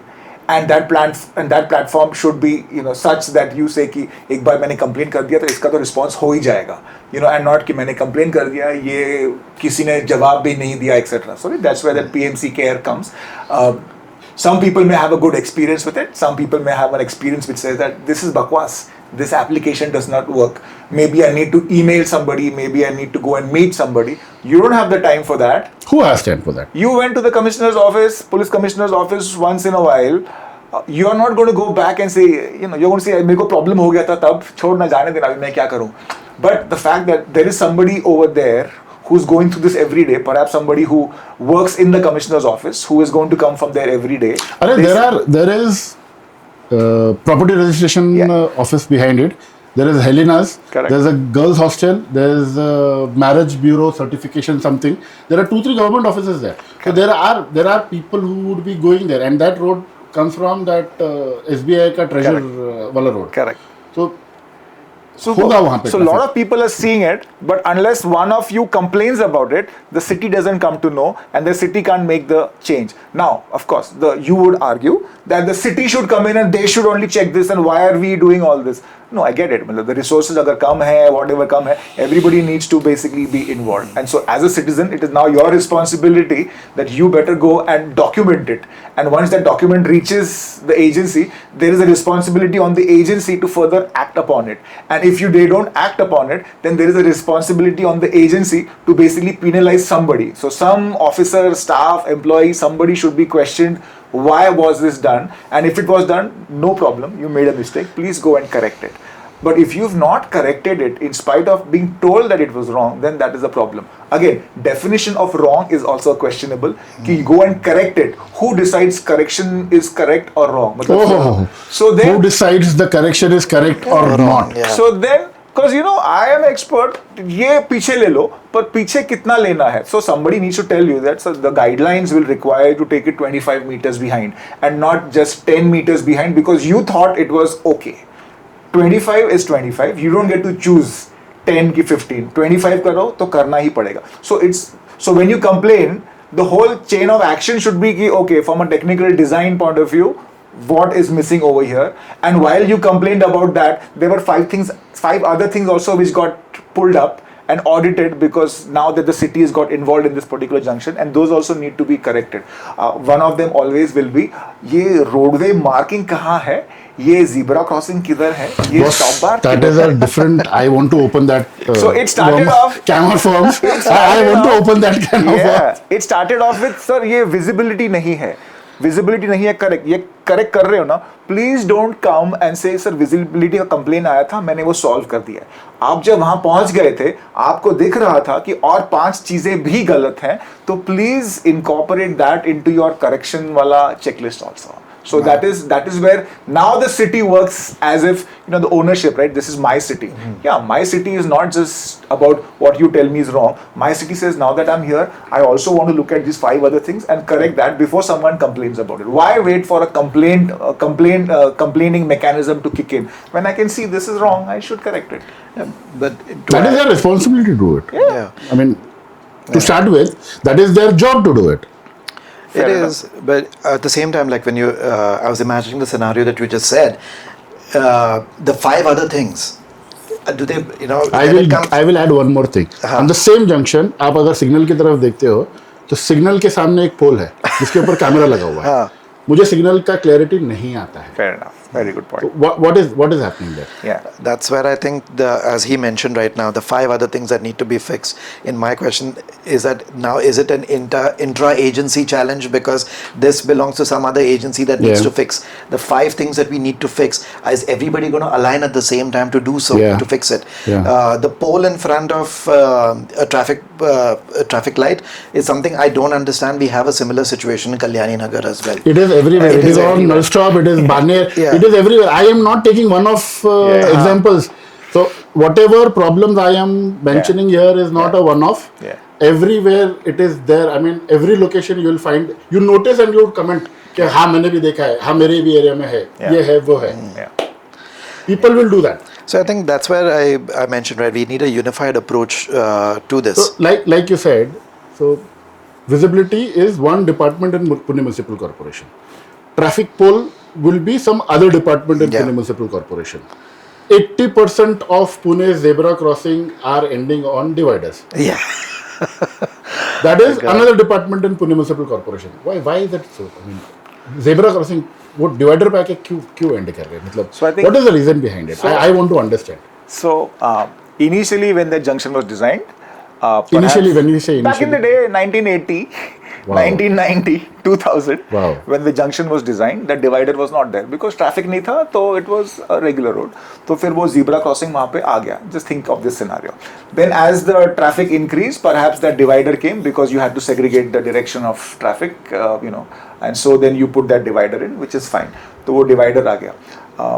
If the junction was not properly redesigned, then what happened was the relics of the past was still lying around. So वो zebra crossing was still lying जैसे वो पहले design था. When the painting वाला contractor was told हर साल renew करना है painting, तो पेंटिंग वाला कॉन्ट्रैक्टर आ जाता है, बोलता है सर पेंट कहाँ करूँ, बोलता है ये पुराने वाले ऑलरेडी ये जो दिख नहीं रहा इसी पे कर देता हूँ, right? So he comes and he paints it, and now that it's painted and the divider is there, he's not applying himself, he's just applying painting करना है मुझको. And so now he's painted it. The divider is still why sitting will a over there. contractor think himself? Correct. उसका काम क्या है? मुझे ये paint करने बोला, पेंट कर दूं. Correct. मतलब it is the labor mentality, and which is correct. Correct. आप being a labor, आप मुझे बोलो कि ये टेबल को उठा के वहाँ पे रखो, मैं रख दूंगा, बोलूँगा मेरा पैसा. फिर बोलेंगे आप मुझे वो टेबल को वहाँ से उठा के वापस यहीं पे रख दे, मैं रख दूंगा और बोलेगा मेरा पैसा. Correct. कॉन्ट्रैक्टर का क्या संबंध है? Correct. उसको बोला है कि वो वहाँ पे कर दो, उसने कर दिया. Correct. See, there's another side to that as well, right? On the other hand, if the contractor came to you and said, let's say, came to the authorities or came and said, sir, I'll paint this, but there's a divider in between. What is the point? He will get told, ये तुम्हारा काम नहीं है. Don't think. Exactly. Contractor का काम क्या है? I cannot ask questions. मुझे contract मिला है, and I am to be doing what I am told. He is a babu. He knows where is the divider, where is the traffic signal, where is the zebra crossing. उसने मुझे कहा है कि यहाँ पे paint करो, मेरा काम है करने का. Yeah, which he's doing, which he'll do, but that doesn't serve a purpose. What you said So now, कि back in 80s 90s वहाँ पे zebra crossing था. Let's not go back in 80s 90s. Recently. We have one-wayed the entire almost 1/3 of the city. So today if there is a right turn here, opening here, यहाँ पे zebra crossing था, उसको बंद हो गया. आगे से हमने U turn किया. Zebra crossing is still there. Yeah. आगे zebra crossing नहीं दिया है हमने. Correct. उसका क्या कर सकते? Correct. So exactly, right? That the ownership of this ironical design is again, based is solely on the designers who are implementing it, right? So let's say a new designer comes in and he designs this U-turn, beautifully done, and you've closed the old wala design. The city should have a protocol to say, okay, now this old design does not function anymore. It has to be removed because now there is chaos happening, because why is the zebra crossing here जबकि crossing नहीं है. But more importantly, if you talk about the city operations now, this zebra crossing जो पुराना वाला था ना was always there because there were a lot of people crossing. And so while you put the divider to close off the vehicles, people are still going to cross from here because this opening was there because there was a demand for pedestrians to cross. So if I had to look at it, I will not question ki a zebra crossing going into the divider. I would say this divider needs to be open to allow only pedestrians to go through it. And now that my pedestrians are going to cross from over here, you please allow them to have a safe refuge in the central of the road where they are going to stand where the divider was previously over there. And so that should be your approach, and not saying कि pedestrian को ये zebra crossing है इसको भी बंद कर दो, ये आगे से घूम के आएंगे. नहीं, at least नहीं, I got it. But like, so when the design happens, the design is now happening for the U-turn for the cars, and cars no sympathy. Boss, all you have to do is press the pedal and you have to drive a little bit more. There is no stamina tumhara badh gaya, etc. You just have to drive for a little bit more, make a U-turn, come back. Hardly any inconvenience for you. I know everybody thinks it's a big inconvenience to make this U-turn and come back. It is not a big inconvenience for you. It is an inconvenience though for someone who is walking. That person cannot walk that much and come back. So this opening will always have to remain, and it is the responsibility of the city to make sure that that opening is a very safe crossing for the pedestrian, because now that you've given this U-turn in front, my cars are still driving at a very high speed, then it is the responsibility of the city, of the designers to make sure that ये जो pedestrian crossing है, इसके यहाँ पे तो मुझको लोगों को slow करना ही पड़ेगा, and that can be done through design and also information telling people that this is a pedestrian crossing, slow down, etc., etc. And while all of this is happening, then there is the danda of the enforcement which is saying, boss, why were you driving on this in such a speed when you could see pedestrians are crossing? And now technology is there to put that into perspective, saying that yes, the road was empty, you were driving, no problem, but now the road is not empty, you've got 3 pedestrians crossing the road and still you are driving and doing dadagiri and telling them to stop instead of you stopping, and so now I will capture you. And if before it was not possible, now the context is there, the whole video evidence is there, and of course the vehicle fellow also needs to be told that you are now in a zone where you are being observed, and now whenever a pedestrian is on the road, you will please allow that person to go. And if you don't allow that person to go, then we will have documentary evidence against you and you will get a challan for basically driving rash. And that would be a definition of rash driving. Not allowing a pedestrian to cross when that pedestrian has already entered the carriageway. Because ye rash driving, challan kar denge. What is your definition of rash driving? Rash driving, yeah. Very open-ended. No, legally to tumko bithana padega us framework mein. So if you say rash driving is not allowing my pedestrian to cross when he has already entered the carriageway is rash driving, then I just need to monitor a situation which happens and give you a documentary evidence in the court of law, and now this is rash driving. Here is my 10,000 rupees. Please don't fight me. Evidence है. आप क्यों मुझसे झगड़ रहे हो? कि you think it is the business of the cops. ये इनका कुछ काम धंधा नहीं है, ये सिर्फ चलान कर रहे हैं. कोई चलान नहीं कर रहा है. अभी ये electronic system is doing this challan. Please don't argue. Right? If there was a manual intervention where my traffic constable came in and stopped the car and he said this, then that fellow says I was supposed to go. The traffic constable stops you once, then he gets tired talking to you because you have a lot of stamina and you're arguing with him for 5 minutes. The next person who does the same thing, third person traffic constable also says जाने दो यार, मैं 20 minute से किधर argue करूँगा, तुम जाओ. As long as you don't kill somebody, I'm okay. Once you kill, I will come and then catch you. So this AI thing, pedestrian crossing. My signal is green. I am supposed to pass. Yes. And pedestrian doesn't have the sense कि मुझे green का red होने तक vehicle रुकने तक wait करना है. Correct. For the pedestrian to pass. Yes. मेरा सिग्नल ग्रीन है, I want to pass and pedestrian सामने आ जाता है. Yes. एंड मैं ऐसा करके फिर निकल जाता हूँ. Correct. Will that be called rash driving and is there a provision? मतलब I don't want to be fined for wrong reasons also. Super. So now technology is very evolved. Pedestrian entering a zebra crossing. People are also too much on the wrong challans. Yeah. काफी internet के ऊपर भी है, wrong challans भी बहुत हो रहे हैं. Correct. So okay, again, the technology has evolved so much that a wrong challan will not go out. If there is doubt that this challan is wrong, the technology itself the AI-based system itself will say flag it. I'm not very sure. जाने दो. So it might, 100 people might be caught. And the challan says, 20 people, 20 of these cases, I could not see that last digit properly or I could not do a proper evaluation of the system. तुमको माफ कर दिया. पर जिनको मैंने पकड़ा, 80 लोगों को, 40 लोगों को, 30 लोगों को, 10 लोगों उनका evidence is so strong that you cannot refute it. And so I'm okay with that also. कि once you create a challan for me, you forgive people who are doing extra smartgiri and hide their number plate and do that. ठीक है, तुम बच गए. पर जिनको मैंने पकड़ लिया with the documentary evidence, I will find you and you will have to pay the challan. And I have a system now where I understand that, boss, you are that one person who likes to break this bloody traffic light at this junction every day. So now, no challan. Directly in your house only coming and confiscating perhaps your vehicle or doing whatever because you are that exceptional hero. Wow. So you stand out. Is it possible now? Yes, it is possible now. Is it possible? Was it possible before? No. Manpower requirement. Now manpower requirement bare minimum. Technology is very evolved. But should you be using this technology? 100%. Does it come at a cost? Yes. But at what cost? If it makes your city safe, please invest. Definitely. Please.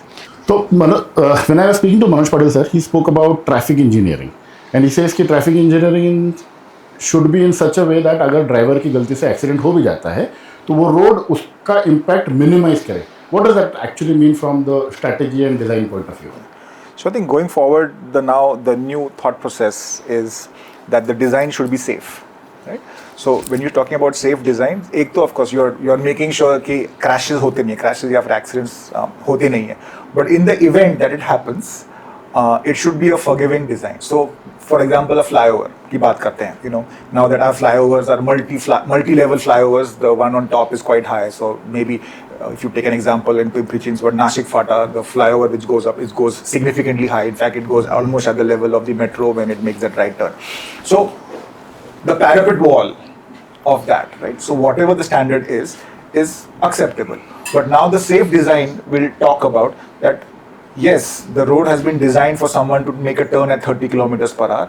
But in case this gentleman or lady is now turning at 90 kilometers per hour, and when she crashes into my parapet wall on my two-wheeler, I don't want my two-wheeler pillion rider to be thrown beyond the parapet wall. And so while the consensus is that a 1.5 meter parapet wall is okay, but now the Indian Road Congress is also saying that in certain scenarios, your parapet wall needs to go perhaps higher, maybe a 2 meter parapet wall. So what does it mean? The scene cannot be seen. It is no longer a scenic route, but at least the design is preventing a lot of those occasional accidents which might happen. And so now it is forgiving enough that you're still going to crash, but you're not going to fly over and go down. So it is required now, perhaps. And so now when you drive, you should take a note of it. Some parapet walls you will feel are on the lower side, but you always felt good because you could see beyond and you could see, oh, nice river, so beautiful. But from a design point of view, it was not safe enough for you, and so now the design has changed. So while your experience of looking around may be hurt, but from a safety point of view, the component has so whoever thinks कि अचानक से ये इधर नीचे क्यों है, उधर ऊपर क्यों है, there is a reason to it. Correct. वो यूनिफॉर्मिटी अगर हम बोलते हैं कि एक जैसा होना चाहिए, it is not visible, तो उसका रीजन ये है. Correct. So even on the highways now you see those crash barriers. वो concrete के नहीं होते हैं. You see those metallic crash barriers.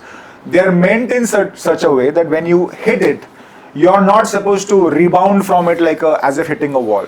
It's supposed to absorb your impact. Why absorb your impact? Because you should be allowed to step out of your car and take a look at your car and say, अरे यार मैं क्या बेवकूफों की तरह चला रहा था, and not be कि हरे नाम सत्य हो गए and you're looking up. Exactly. Right? We don't want that stuff to happen. You spoke about Indian Road Congress. Yeah. What does that? And this is not the same Congress. This is a different Congress. Yeah. So the Indian Road Congress basically is a society or an agency which basically puts together technical publications.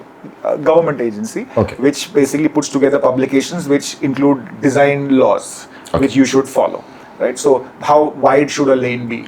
A lane can be 3 meters, it can be 7 meters, it can be 9 meters, but somebody has to tell you, so 3.5, yeah, 3.25. So ये कौन बताता है? So the Indian Road Congress. Perfect. तुम्हारा footpath कितना wide होना चाहिए, वो footpath का हाइट कितना होना चाहिए, आपका ट्रैफिक सिग्नल का हाइट कितना होना चाहिए. So other than this, I mean, yes, sorry for interrupting.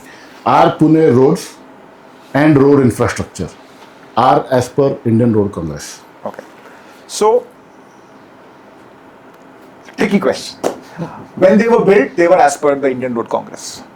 Indian Road Congress also keeps on evolving, over the years. And so now that it has evolved, if you do an audit, some of those roads may not meet the guidelines.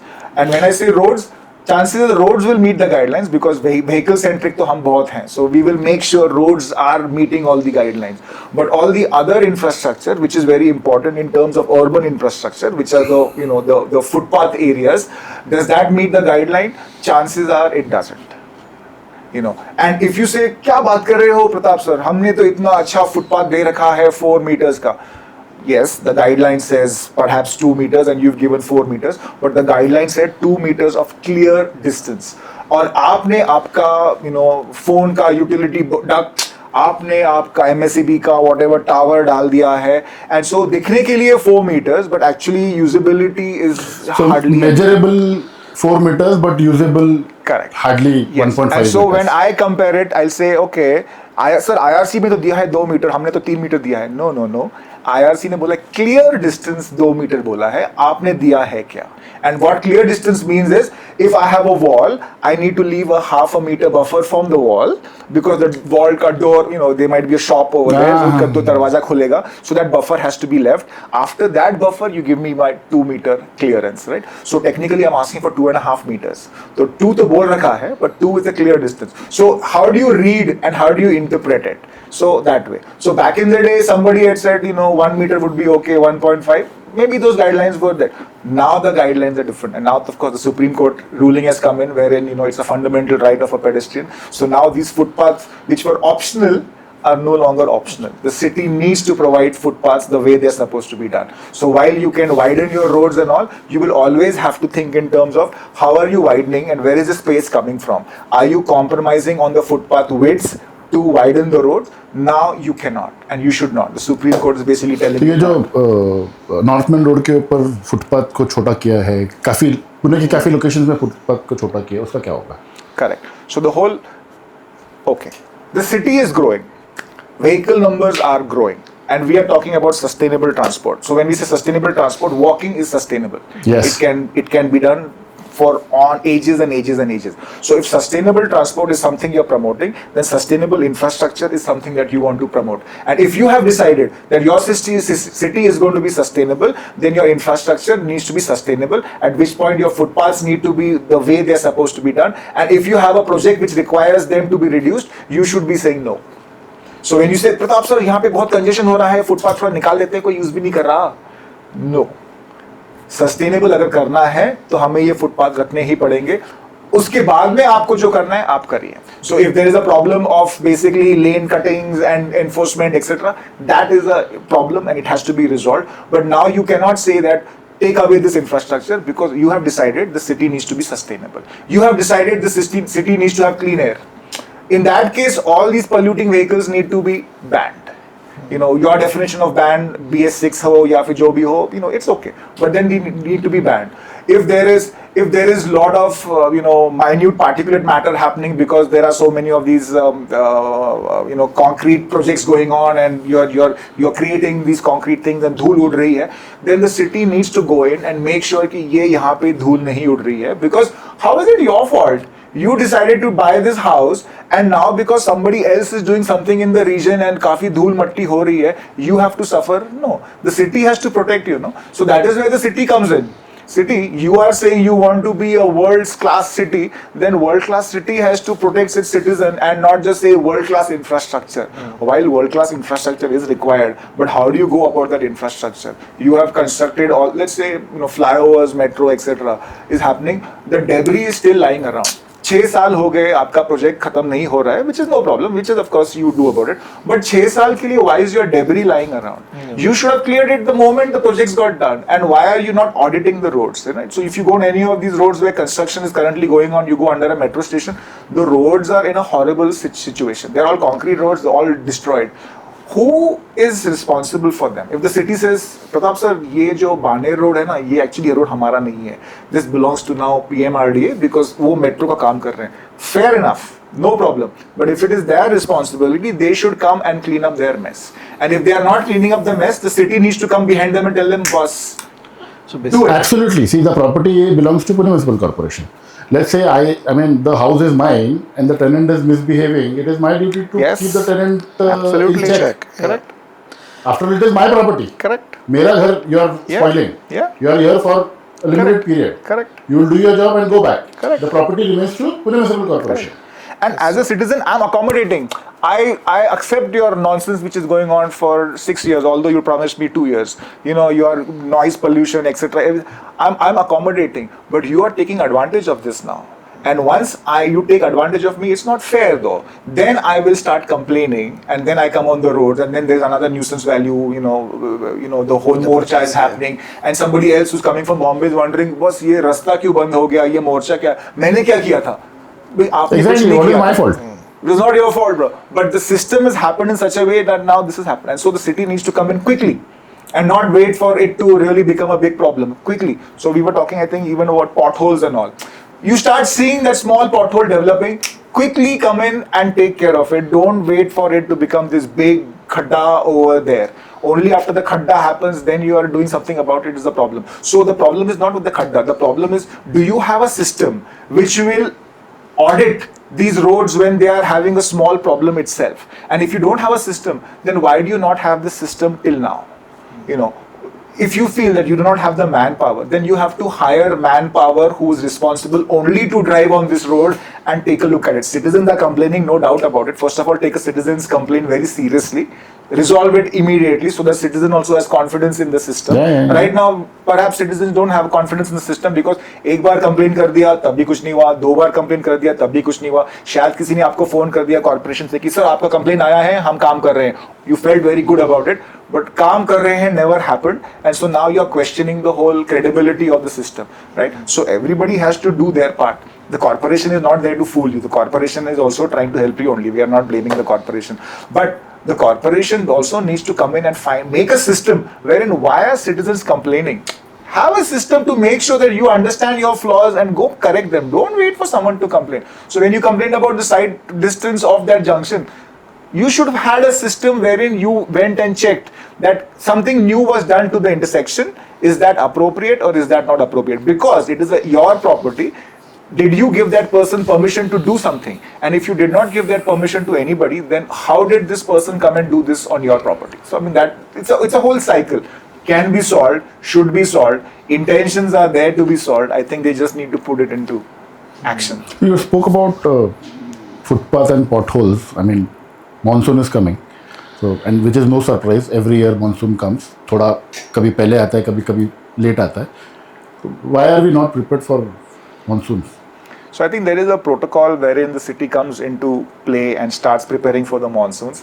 One of those protocols is cleaning up the drainages, etc., etc., etc. वो तो होता ही रहता है. But from my point of view, if you know that this year, that every year this particular patch gets flooded, what is the intervention that you have done to make sure this does not get flooded? So of course, you know, the corporation has on has on demand these vehicles which are there, you know, towing trucks, etc., because vehicles will get flooded or will get stuck, etc. वो तो है ही. But you also need to have real-time information developing as roads start getting flooded. Don't wait for somebody else to tell you that आपका underpass flood हो गया है and then you come. When you know this is an annual problem, first of all go and resolve the problem. If you have not resolved, if you've resolved the problem, also have a monitoring mechanism available which is automatically monitoring it. That is where again I say technology. I know you do not have enough staff to go and stand there for 24 hours looking when it's raining, but you have the cameras. When we have the technology, why do you need people? I mean, exactly. I mean, it can be unmanned I mean, surveillance. Today artificial intelligence will do this for you rather quickly. Yeah. It's all a play of metrics at this point. So it's a red flag. When is the time? When is the time we think about monsoon is coming and we need to get on it? Correct. When is the time? I think the corporation starts thinking about it 2-3 months in advance, wherein they stop giving you permissions to dig roads unless it is a very critical requirement, etc., etc. Okay. But they have a mechanism where they say, okay, monsoon's coming, sorry, now there'll be no more construction happening. I think even the collector has issued some orders to that effect, wherein he says now city will not do any more digging. You will still see some digging happening. So someone needs to question that digging in the sense, is it justified? Is it critical? And what is the definition of critical? What were the 3 things which were considered to be critical? And if your 4th thing which you think is critical, that is not critical. And so then what are you doing to resolve it? Multiple agencies come and dig up the road, and that is one of the biggest problems that the corporation has. That corporation has this, you know, they own the road and they can they control all their construction. Then a 3rd agency comes in, perhaps maybe electrical utilities may come in, MSEB comes in because they need to lay down some electrical whatever thing. A newly laid road has to be again dug up. It's a comedy of affairs. Siddharth has very well explained the digging season of Pune. Yes. And how the Pune road are dug almost 4 times in single year from January to March. He's explained it very nicely. Is there no way of having the roads with like just I'm sure there are ducks underneath it. No, he spoke about U-ducts. I mean, you want to do it at once, where you have a U-duct, and he gave the measurements 2 meters and 1.5 meters, where there's one segment for pipeline, one for drainage, Yes. one for I mean, that is how electricity. it should be designed. It should be designed, but we will dug it, repair it, dug it, repair it, dig it again, and that is how we are doing it. See, I think and that- I was surprised when I spoke to Vivek Valenkar, I spoke to Shrikant Sirole. Pune Water Department and Drainage Department does not have a blueprint for their pipeline. I'm not surprised. Even electricity, concretization, वो बीच में जो pavement block आते हैं, वहाँ पे somebody had that thing geared for in the, and they were, I asked him what is the name, मैं line check कर रहा हूँ, there's no design, no duct Correct. for them also. Yeah. So the city is That is the old. problem. Yeah. So the city is old, no? Back in the day, these plans were This, created. what etc. I am talking about Yeah. was in Baner. Yeah. So Baner is not old city. Yeah. So, I will come at to that least also. if we were in Pet areas and the TPS scheme one, Deccan, Bamuda, Correct. it's okay. We understand. I'm talking about Baner, which is a new city. Yeah. Yeah. Now the new roads which are being done, all of them get mapped the way you're talking about. So now you know where your utilities are, what depth they are, etc. Now that blueprint is created moving forward, right? Back in the day, it was not. So you would not know where your utilities are unless you dig.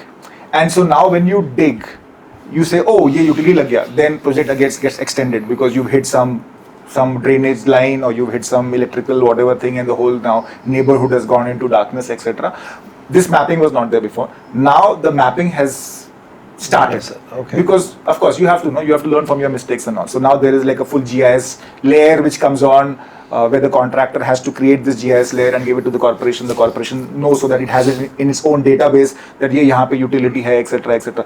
वो करने के बाद भी perhaps you might dig and you might say, oh, ये utility यहाँ पे नहीं है, कहीं और हो गया है, it was not documented properly. So those problems are also there. But the thought where this mapping should be done is now being done.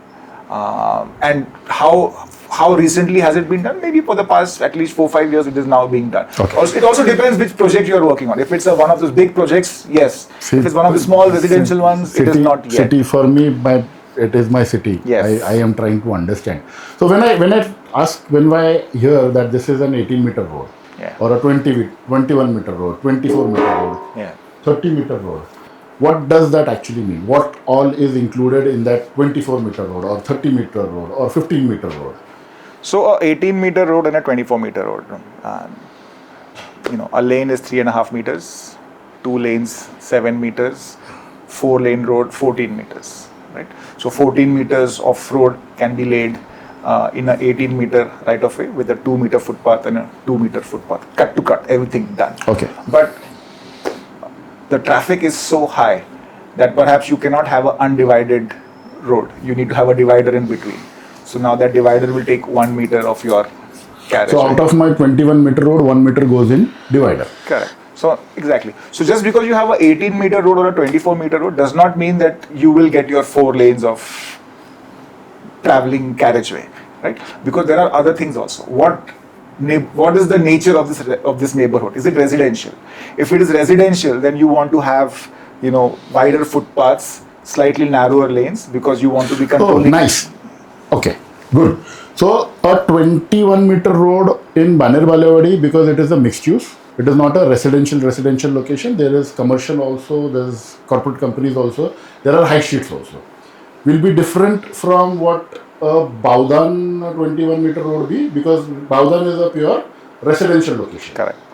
Wow. So a commercial road will require some parking facilities to be provided. So the parking will take away perhaps 2 meters of your space, assuming it's a parallel parking. And so where does that space come from?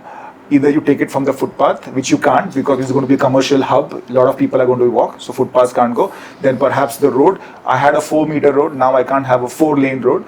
Now perhaps I need to go with a 2-lane road. And perhaps if I'm going with a 2-lane road, then it has to be undivided, etc., etc. So just because you have 18 meters and 24 meters does not mean this is the signature cross-section that you will get. There are still opportunities to change it, and there are options always in that particular carriageway. So if you go to a 30-meter carriageway, perhaps you can have your 6 lanes of traffic along with some perhaps parking, along with your footpath. If you decide that you are a sustainable city, then you will want to have your own bicycle lane also. The moment you put your bicycle lane, then either get rid of the parking or you get rid of that 6th lane which is coming in. So again you are a 4 lane road. So depending on the context and the neighborhood, the right of way will change.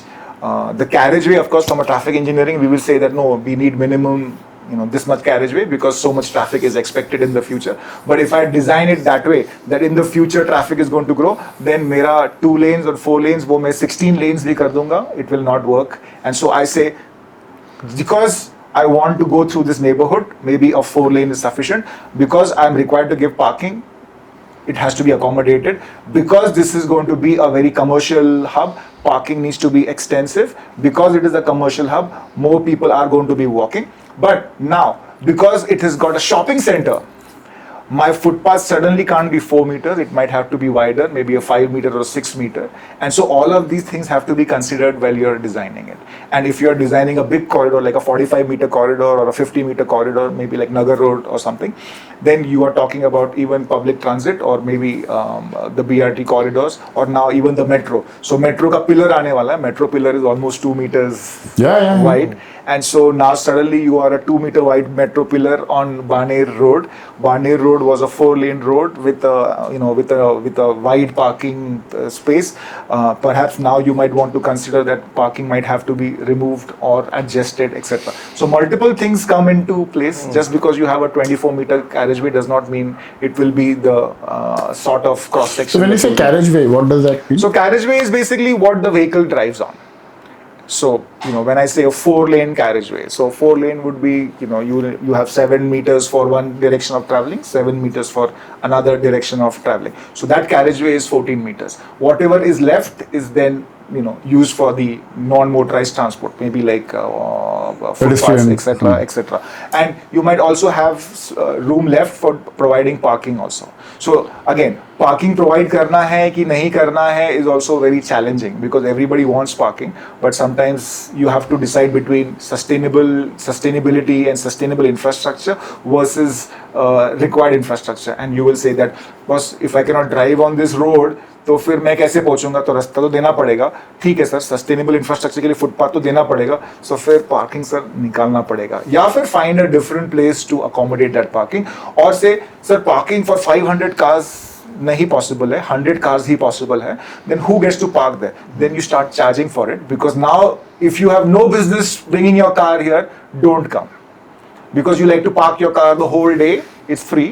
I'm saying no, people who have work should do their work and leave, and so for that then I will charge you a parking fee on it. And so again the parking management comes into place because your infrastructure is only limited. And abhi it's possible, but going forward you're going to have a problem. You said no, okay, Balewadi High Street, when you previously it looked like wide roads, etc. One, because your infrastructure was not ready. Now your infrastructure is ready. The road, by the way, is similar. अचानक से वो 21 metre का road छोटा लगने लग गया. Because we had that 2014, 15, 16 we had that, wow, इतना बड़ा रोड है.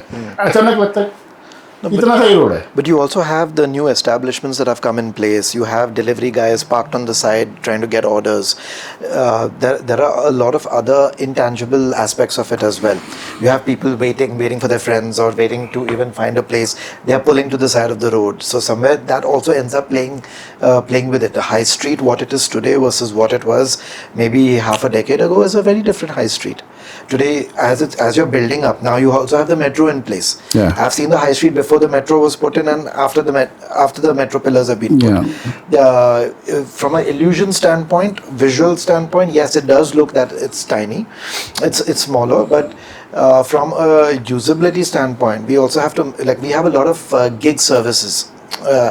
These the delivery apps, they come, they stop, they pick up, they leave.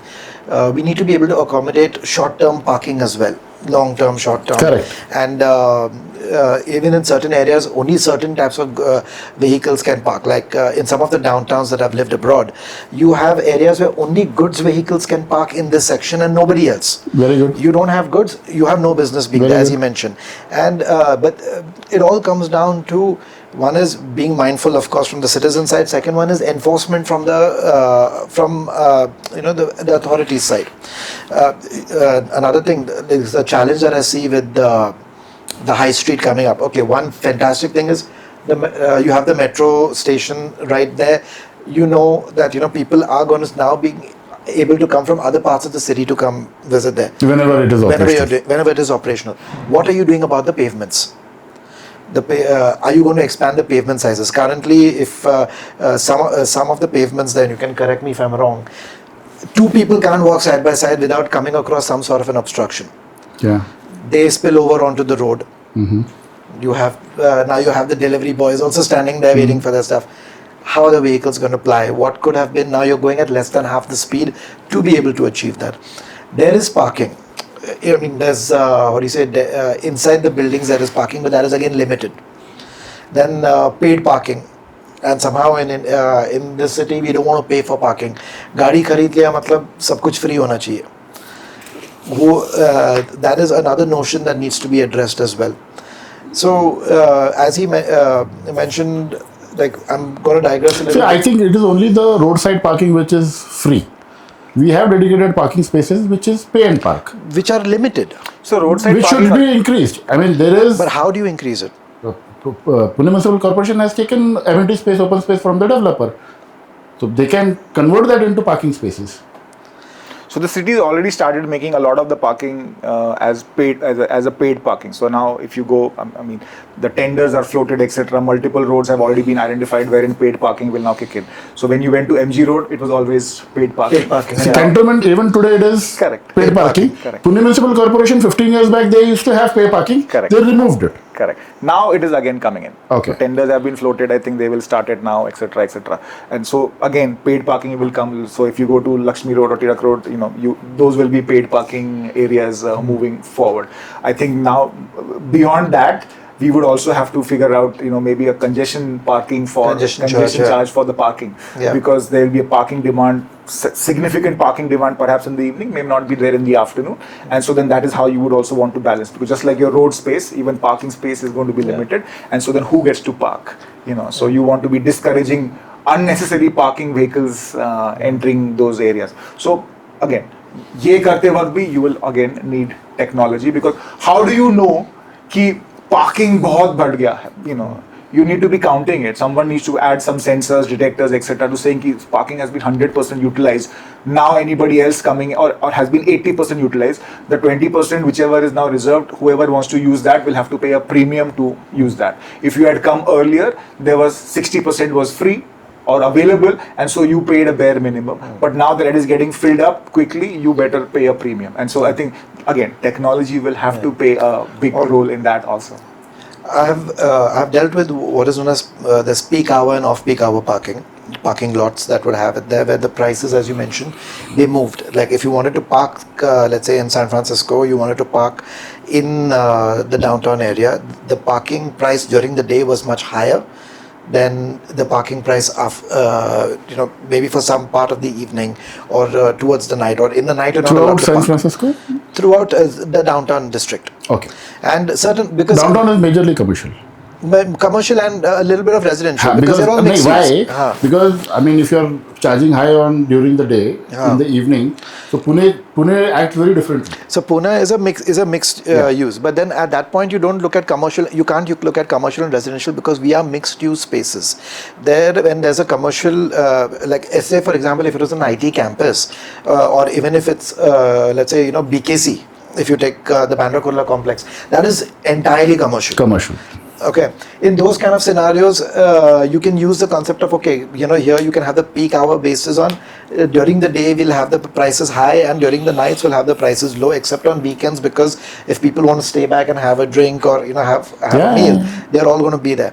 But what do you do in mixed use spaces? Because mixed use spaces you have to have multiple different abilities to do so. One part is that, you still have to have some, they said, when it gets too much, it's those who are willing to pay the higher part, they can pay, they can park, and it's a pretty impartial system. You want that parking, you pay for it. Whether you are a resident, whether you are not, it doesn't or you come in early and park. Yeah.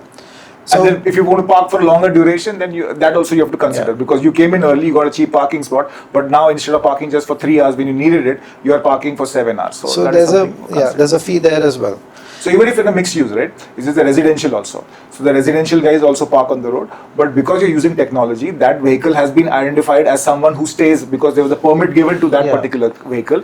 They have paid a monthly charge, etc. So he or she gets to park over there. Technology picks it up, so not a problem. While you are paying $500, for the day, this gentleman or lady is paying perhaps $50 for the day because they have a permit, and technology has been used to identify that vehicle. Without technology, you will not be able to figure out who is the residential, and because residential also was given 2 permits only. Not I have 8 cars, doesn't matter. Only 2 of your cars will be given a permission to park over here at this rate. The 6 other vehicles will have to park at the commercial rate which is there. It's your choice what you want to do with it. So technology will have to come in, going forward. So while fantastic, Pune Corporation is putting out these paid parking, on-street parking projects, but unless they're using technology, it will still be a challenge. No, I mean, it has to come down to technology at this point to do so, and it's interesting. I've seen this. I think this could really work in Pune, and it's regional wise permits. So let's say for example, I live in Kalyani Nagar. Those of us who live there and reside there now our buildings, the newer buildings have a lot of parking. The older buildings do not have parking. Now some of those that are going under reconstruction, great, they'll add parking, but there are still people with overflow, with extra vehicles, as you said, who park on the street. You can have a yearly based permit system where the person pays a certain fixed price for the year and gets to park his vehicles over there through the year as he proceeds through. And those who do come in to park from the other sides will pay the fee that they have to. That's the one way that you manage. I think the question arises is they had tried to do this in Kalyani Nagar. Everybody shot it down saying, I'm already paying taxes, I'm already putting towards so much, why should I now pay towards parking? So it all boils down to the notion of what are the different options available where you can actually have your vehicle and also understand the mindfulness of your usage of your vehicle or your requirement of it. Just as you mentioned before that, when you raise the prices or you put in certain things, the person itself, like if you have no business being there, if you have no business parking, you shouldn't be there. It'll come down to that. I think the question arises is who do you point out to say who has the business to be there and who doesn't? We're going to have a lot of whataboutery at that particular point. Exactly. I mean, I go to some part of Deccan or many part of camp area. If it is not Pune Club side, I will park my vehicle at Pune Club. I'll take an auto and go inside. Same is with Narayanpet. I have an advocate there. I will JM road के ऊपर parking वाला है, वहाँ पे मैं park कर दूंगा 3 घंटे 4 घंटे के लिए. I take an auto. Auto का जो मीटर 25 रुपए का वो चेंज भी नहीं होता है. I just go across the river. Correct. And I do that. So I mean, मुझे 3 घंटे का काम है. I am meeting a lawyer, advocate, architect. So how will I go there? That is also a thing. It comes down to it. Yeah, but 95% he can come by public transport. I mean, why do he needs to have his vehicle 10 hours parked in that thing? Is a question. I understand. But I think we need to give him a reason not to bring his own car. Have a public transport, proper public transport, where he says कि मैं क्यों drive करूँ, मैं क्यों इतना मगजमारी करूँ and वो parking लूँ और ये करूँ और वो करूँ. I will sit in metro, get down, sit in my feeder, get down and go to work peacefully, come back peacefully. Walk 200 meters and be okay. Go to work peacefully and come back peacefully. So the city needs to provide that solution. See, the first solution in this regard that I see that you can do right here, right now and get started with is walkability. Because whether you take your car, you take a... I will tell you a problem. People have commented on my videos. I live 300 meters from metro station. I cannot go walking. There is no footpath. There is water. So that's what I'm saying. So that's what I'm saying. You need walkability, and by pavements, I don't mean only providing pavements. Be sensitive to the weather that's around you. You have harsh sunlight. If you have no sort of covering on top of your pavements, people are not going to use your pavements. Then some of that, like tree covers. Why are you cutting trees everywhere? Utilize the tree cover. Wherever you cannot, small areas, I understand. But in most cases, if you don't, forget this one moment. You have pavements in good areas. Why are still people walking on roads? Have you noticed that? In areas you have really good pavements, but you'll still find people walking on the road. Why is that? It's because somewhere along the way, maybe the way the pavements have been made or maintained, the person has a higher chance of tripping and falling on that versus on a road where you see a complete flat thing. Correct me if I'm wrong. So those footpaths are not continuous. They keep on going up, down, poor quality. The city focused on the beautiful vehicles, so the vehicle infrastructure is fantastic, but the pedestrian infrastructure is not so much. See, even the vehicle infrastructure, I mean, tell me one thing. Why do we have so many diversion at sudden things? मतलब आज ये road यहाँ पे बंद हो गया और मैंने यहाँ पे ये कर दिया. What were you telling about university? There are barricades put on the university road, and it's very difficult to understand from where to cross the roads across the Baner road, Baner and Wait, as a vehicle or as a pedestrian, as a vehicle. See, as a pedestrian, you have to ask your God to help you when you cross that road. Yeah. Okay. This particular part, the university bit, I know is that I saw it recently and I was flabbergasted when I saw it. Was you come down the landing of Baner, and all the time you saved is now spent in all the traffic that has moved here because they have closed the barricade. Because I think the thought process there was they want all the traffic to uniformly move into that, take a U-turn and get out, so that these people coming in don't have to stop somewhere, they can pass through, basically making it a signalless junction is what I think was the scenario.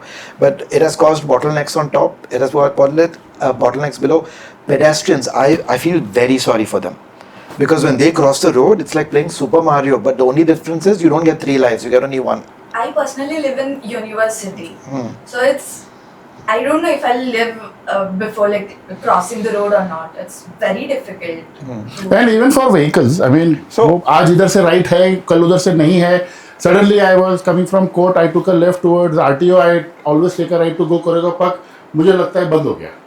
तो this guy was saying कि आजकल पुणे में maps भी confuse हो जाते हैं. So हाँ. पुणे में मैप्स भी कंफ्यूज हो जाते हैं कि इसको राइट टर्न देना है नहीं देना है या लेफ्ट टर्न से लेना है या क्या करना है. See, the maps का क्या scene है? Maps until 30 to 50 people cross that particular point, and actually get stuck. It doesn't bring up a problem when you they see that. We are talking about congestion. I am talking about route.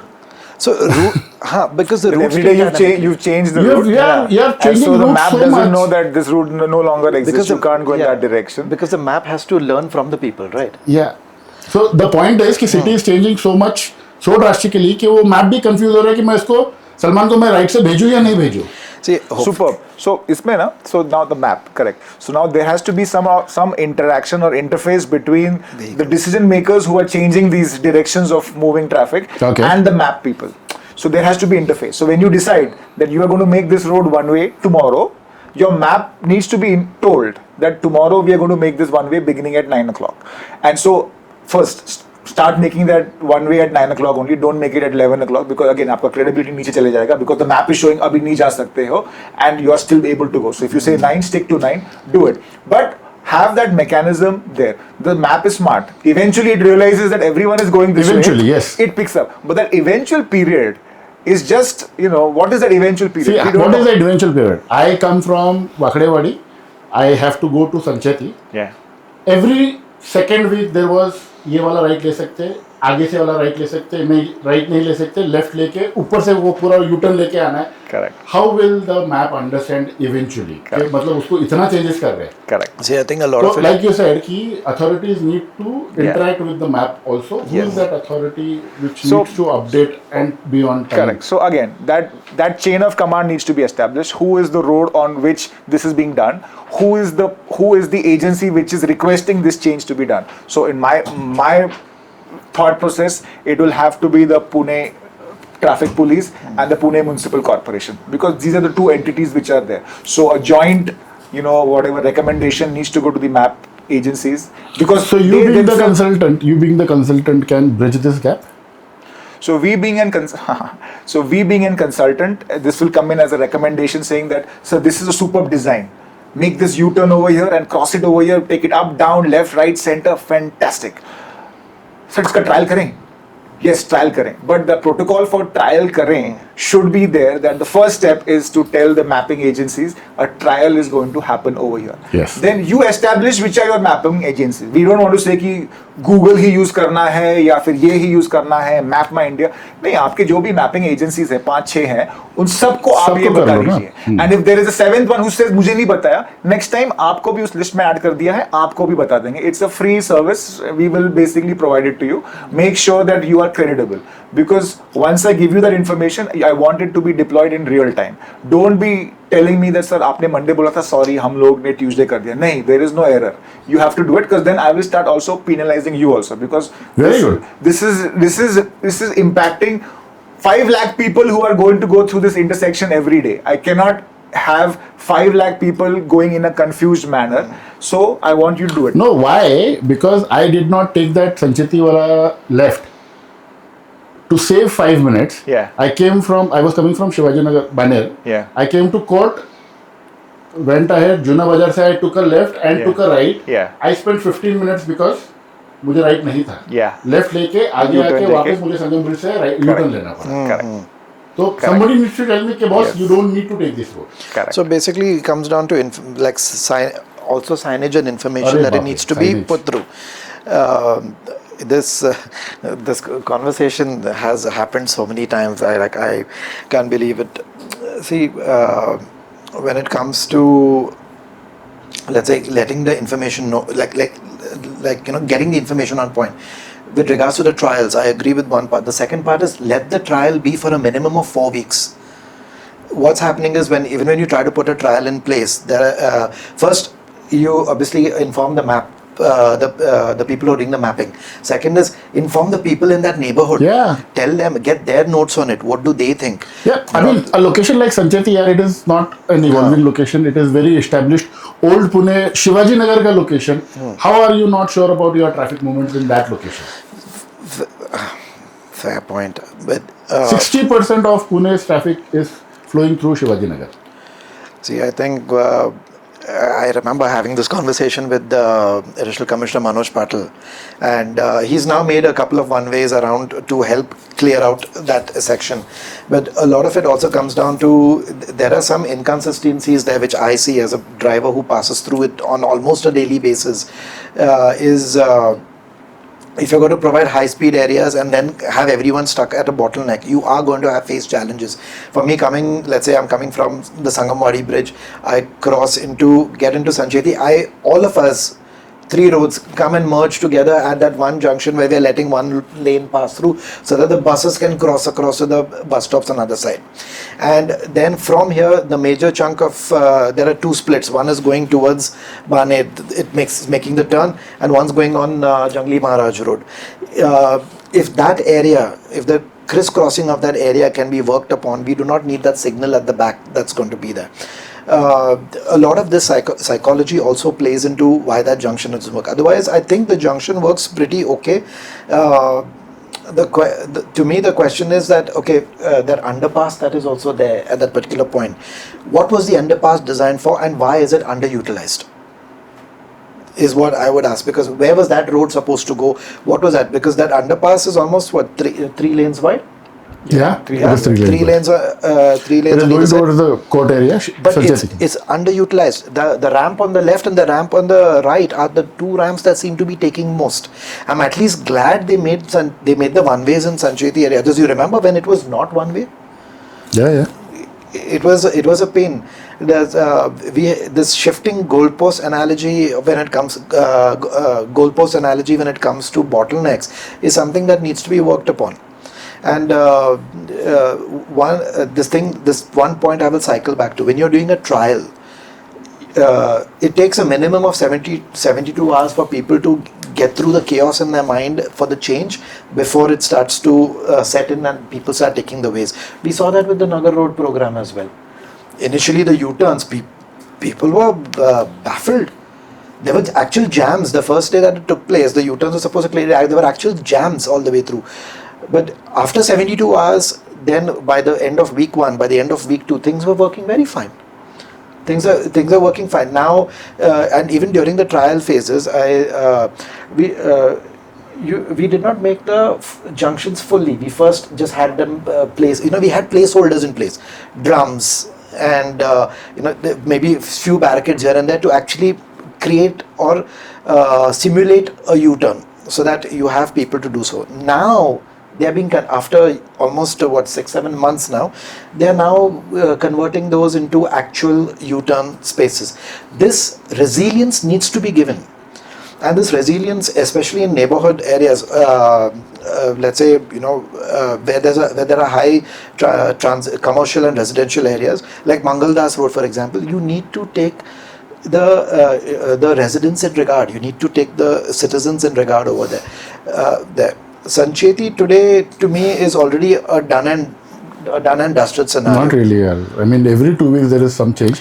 अभी उन्होंने क्या किया है, वो जो right से traffic था उसको बंद कर दिया है. Finally, they have closed it. Right from which side? Coming from COP. So from COP you come towards एक लेन रखा था उन्होंने, उसको वो बंद कर दिया. अभी it's almost 3 weeks now. Yeah. So I will not be surprised after 2 weeks there will be some change. Yeah. So basically it comes down. But now, so it's been closed. But you still see some vehicles will try to make that right turn and then realize something is off. Why is Exactly. this happening? So why is that vehicle feeling that this is okay? So your signages were poor, your marking was poor, or people were misguided. Of course, they didn't know you changed it. They came maybe 6 months ago and made this right turn effortlessly, and now they've come into the city and suddenly things have changed. So you need to have a mechanism to inform people. So this Exactly. I mean, you're talking about 6 months. I take that road at least 10 times in a month. I am confused. yeah. So somebody who's coming after 3 months or 6 months, Yeah. he's got क्या ये संचेती वाला ही है या कोई और आ गया हूँ मैं. Correct. He'll have that feeling. So I guess then I think first Signage is important. Signage is important, and constant information. Constant And in information. today's day, And so when we say signage, not just at the point where you're making the turn, privacy. way before, when you got off on a flyover, when you were approaching the flyover or wherever, maybe 2 kilometers away, you should have been told that, boss, the right turn at COP is blocked, is not going to function. As you approach closer, the right turn at COP is blocked. Whose job is it to give signage? So this signage is Pune Municipal Corporation. Pune It's Pune Municipal Corporation. And we have misleading signages also. Correct. So whose job is it to check these signs are misleading? Pune Municipal Corporation needs to audit its own signage. Okay. What can a citizen do in? So one is, of course, the citizen. Like I said, कि मुझे visibility नहीं मिल रही है, मेरे signal के सामने एक पोल आ रहा है, उसका visibility नहीं मिल रहा है, मेरा zebra crossing जाके डिवाइडर के ऊपर एंड हो रहा है. Signage, मुझे misleading signage है. Koregaon park, fantastic example. Passport office moved almost a month and a half. Right. But people are are still And going. and we have a big signage. Passport office 5 kilometers. Oh yes, correct. So Yeah. No, I think in this day and age, it's time we start moving to dynamic signing, or basically digital signboards that work. Second part is, you asked how does a citizen play a role in this, right? Is that what you asked? Yeah. Yeah. So what can a citizen do?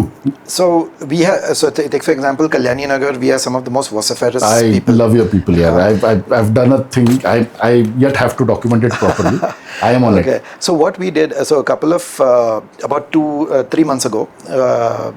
Two of us got together early morning, and we went around taking photographs of all the missing signboards. Okay. And now I'm using AI to regenerate the You parts. talking about missing signboards? What? When was the last you went from residency club? A while. Yesterday I came from Wadia College, took a left turn, and the signage is upside down. It is fixed upside down. So what can a citizen do if?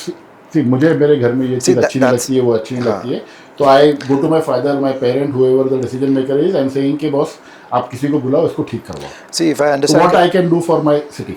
The way I would see it is then if add to the PTP app one about signages or missing signs or parking signs. Anything related to traffic and commute can be on PTP. PTP, which means then that's when the interdepartment friction needs to reduce at that particular point. Signages, should it still belong to the PMC or can it be operated by the traffic police?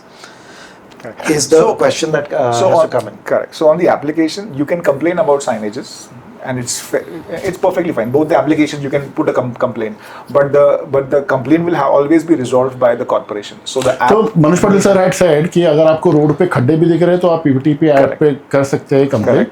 We will put it to the PMC road department, Yes, road road Mitra department. app. I think he said. I don't remember. You can also complain on the road Mitra app or the Pune Municipal Corporation app. Correct. But PTP पे वो आप कर सकते हो. Correct. So only problem हो जाता है ऐसा है कि PTP पे आप अगर इंफ्रास्ट्रक्चर के बारे में आपने कंप्लेन कर दिया, which means basically you told the police people about the infrastructure problem, they have conveyed your complaint to the city. If you check back what is the city doing, there is no mechanism on that.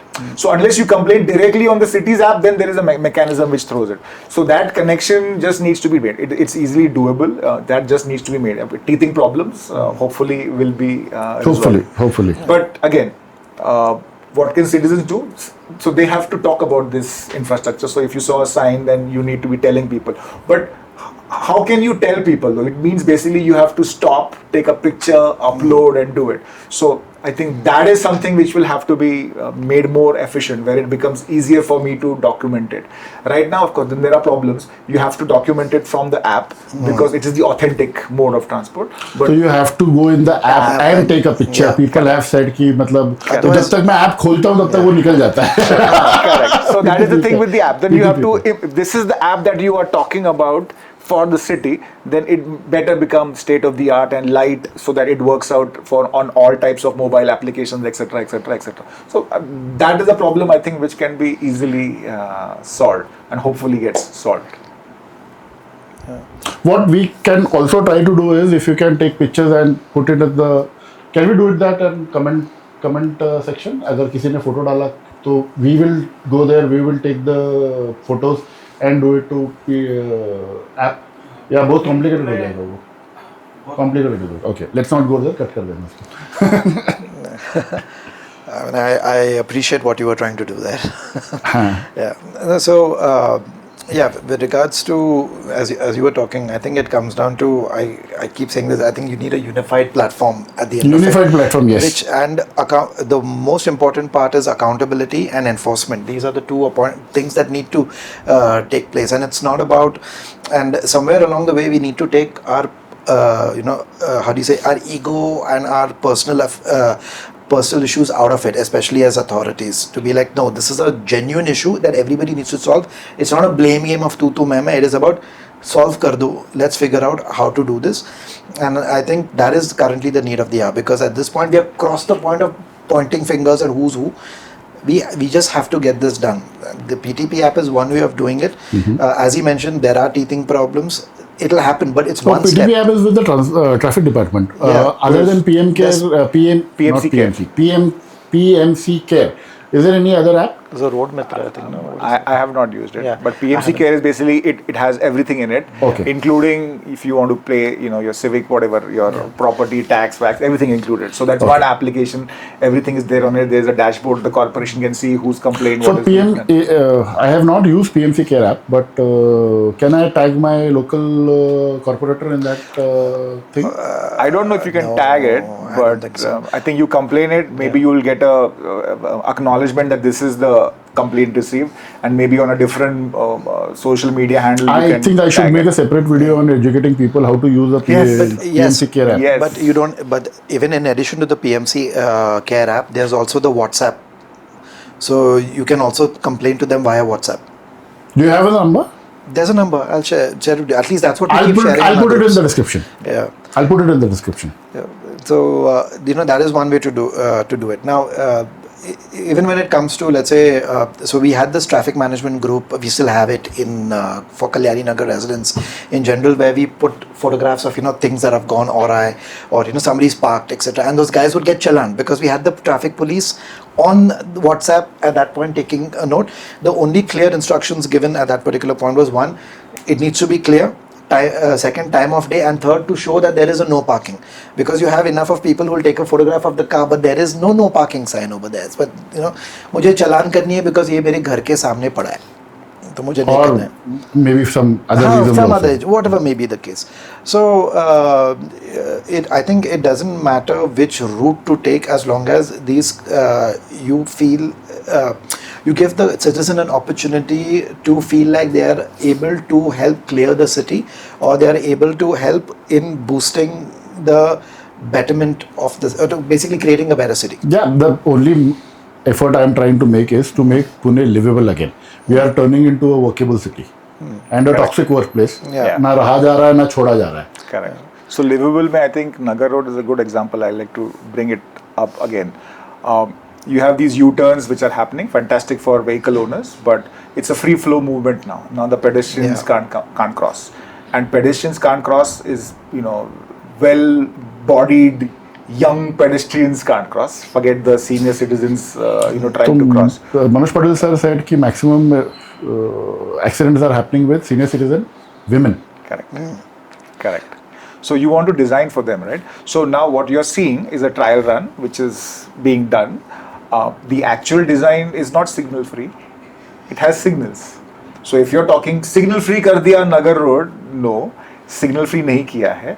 In fact, signals are going to be there at all those intersections because the pedestrians need to cross. It is just that signal जो पहले था 4 minute का, वो शायद अभी 20 second का होगा. Enough time और 30 सेकंड का हो for the pedestrians to cross. Now if you take technology further, technology can detect pedestrians also and say कि कोई pedestrian ही नहीं है तो क्यों रोके इनको. And pedestrians दिख रहे हैं तो मैं रोक लेता हूँ. कुछ ज्यादा ही pedestrians दिख रहे हैं, सिग्नल का टाइमिंग बढ़ा देता हूँ. Exactly. और कुछ ज्यादा ही pedestrians दिख रहे हैं तो शायद जो गाड़ियां जा रही थी उनको मैं जल्दी रोक लूं. Because I can't have people now just crowding over there. Because now a crowd, initially 2 fellows were there. I said, okay, I've seen you. Just wait for 2 minutes. My timer has started. Telling you that now I'm going to go into a pedestrian phase. But now that 10 of your friends have also joined you, now my timer says, oh, now you are a bunch of, big crowd. So now my timer, instead of waiting for 2 minutes, I'll say, okay, 1 minute cutoff time. You guys please cross. And I am watching you cross. So now, as many pedestrians cross, I give you that red time for the vehicles to stop. And I say, okay, ab cut off ho gaya, bhai. I can't keep you crossing for half an hour. So I've given you a cut off time also perhaps of 2 minutes. And now I will allow my vehicles to go. So again, technology. We are still doing a traffic signal, but that traffic signal better be smart now. And can it be smart now? Yes, now it is possible. And you should be looking at those technologies. If you're saying, nahi sir, hamara signal aisa nahi hota, then please change your signal. Now is the time to upgrade your system for the betterment. Don't just give me beautiful LED colored signals. Give me usable signals which are safe for my pedestrian. And while all of that is happening, I also want my blanket enforcement to be there, saying कि मैंने इनको बोला था cross करने को, इन्होंने cross कर रहे थे, पर ये गाड़ी जो आई थी, इसको बहुत जल्दी थी, ये रुका नहीं, तो please capture him. And now you will see, sir, that on every junction, ये जाते रहा, तो please now you go to his home only and you please call him and say, Mister, please come sit next to me. Tell me what was your hurry. So, yeah, and today technology also, the price, the costs of it have dropped down significantly. Earlier you needed, in order to calculate the number of vehicles on a road, you needed embedded sensors. You don't even need that today. Today you have cameras at every juncture. Just have the AI handle it. There are a lot of different companies out there that are actually building this. I think it comes down to who owns the data, and that's a whole other story altogether. But I would say that today, right now, with everything as is, if we could start, is we can have intelligent transportation systems with current signals in place, provided they are connected to these systems and have an AI run it. As dumb as this sounds, have an AI run the system. It'll do the job for you before you know it. That doesn't mean you go to ChatGPT and say, how do I? I mean, ChatGPT will give you a base. how do I run an intersection? So today, I mean, in our generation, we bag लिया road से, घर से निकले, road से, footpath से, जैसा भी है, we went school. Today I cannot expect that from my child. I mean, मेरे अंदर वो हिम्मत ही नहीं है कि मैं मेरे बेटे को बैग टंगा के बोल दूँ बेटा तू स्कूल चले जा. अगर वो 1 किलोमीटर पे भी है तो भी मेरी हिम्मत नहीं होती है, 500 मीटर पे भी है तो मेरी हिम्मत नहीं होती है. मेरी ये हिम्मत ये भी नहीं होती है कि मैं उसको साइकिल से भेजूँ. Cycling is the best way. A child can go to school and come back. Right. उसका क्या कर सकते हैं? So this Is it a pedestrian problem, cycling track problem, vehicle problem, I mean, it's all road problem, it's people behavior problem? correct. It's all of the above. It's a combination.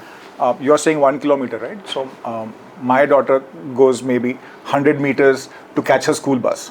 Then she goes to school. So now I'm saying my kid is going to go to school, but she has a school bus to go to school, but she just needs to go 100 meters from my place. But that 100 meters involves one crossing of the road. And because that crossing of the road is involved, which is morning time, maybe 7:30 when traffic is really not picked up also, we as parents are quite worried to send her across. And so we then have to accompany her just to take her from one side of the road to the other side of the road. While this is happening, metro construction, metro heavy machinery, everything is also there. So not making it easy at all to cross the road. So this is now a problem. And whose responsibility is it? Everybody involved. People who are in charge of construction, people who are in charge of the construction debris, people who are in charge of allowing them permission कि ये पूरा रास्ता debris से भर दो और हम इसको check भी नहीं करेंगे. People who are involved with this beautiful project which is going to solve your problem 10 years and will continue solving problems for 30 years, but for the past 6 years have not been able to give us accessibility. Everybody is involved in it. The city has not created traffic calming for people to cross the road. If the city has not created traffic calming, then even the city is involved. And while this is happening, the enforcement establishment has not picked this up as a problem yet, and they have not come on the scene to make sure that everybody knows that this is a problem. So even they are at fault. And as citizens, we are also at fault for not having basically looked into this problem from the day one, and now we are complaining about it, but nothing can be done because it's already, the project has gone halfway through it, so nothing can be changed, right? So everybody is involved at this point. Now, can this be changed? Yes. Who's allowing this to be changed? The Supreme Court of India is allowing this change to happen. The Supreme Court is coming down, telling them, boss, this is a fundamental right to use the footpath, to cross the road. How are people supposed to do it? If the Supreme Court is telling the state is telling the city basically needs to take it on itself to make sure baki sab to jaane do. This might be a priority that we might have to do because this is with the livability of the city. I'm not saying city has no other issues. Water is not coming, utility, raste flood ho rahe hain, sewage is a problem, electricity is a problem. I mean, all of that is also a problem. But now this is basically has been escalated by the Supreme Court saying this is a fundamental right to have a pedestrian infrastructure in place. So if you are building a beautiful mass transit infrastructure, you will also have to accommodate pedestrian infrastructure before you go ahead. And if that is not being done, then you can't do this. So the shiny project is great, but unless you do the basic work, you can't go. So the Supreme Court is now coming in, and hopefully that will now start changing going forward. So has the order done? Supreme Court It's order? been just recently, maybe 3 weeks or maybe 1 week ago. Okay. So now it will trickle in. But now it allows everyone to question the city. Hey, this is now a ruling which has come in. How are you not doing it? Because now you are going against the law. So you are responsible for it, Mr. Whatever, XYZ. In the interim, while this law is percolating down or trickling down, I think I'm looking at it from a more solutions-oriented aspect currently of what we can get started with right away. So let's say your child has to reach school. School is about 500 meters out, or whichever, doesn't matter.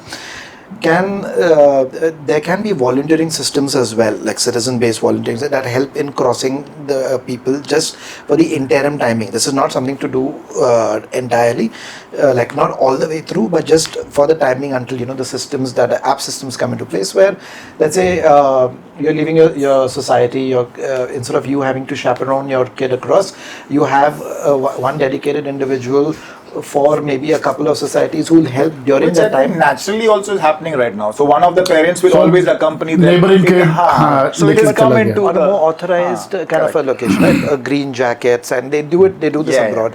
You just help them to transition, and it's only during that school period. The security Only- guard can do it. The security guard or anybody, any of us should be able to do it. To do it at the start here till you get to the bus. If it's the bus, if it's to school, then whatever junctions along the way, have those people stand there. which means then that we need to bring in a law where when an activity like this is happening, you have to stop by all means. Like in the United States, when you have a school bus stop to pick up kids, you cannot cross the bus. Even the opposite side cannot cross the bus. You have to wait until the stop sign on the bus closes and then you ride. If you happen to cross and a police happens to see it, it is a expensive fine to deal with.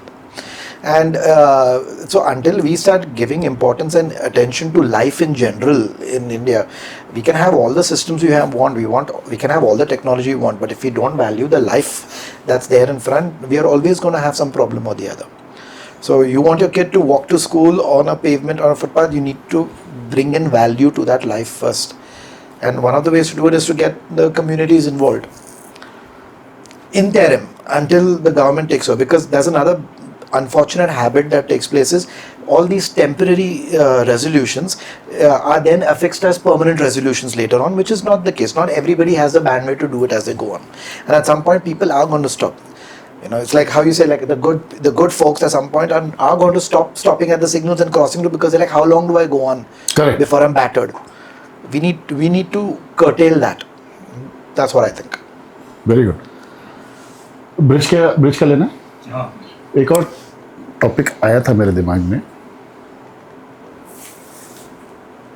Road engineering. Road का जो width वगैरह है उसके अंदर add कर सकते हैं.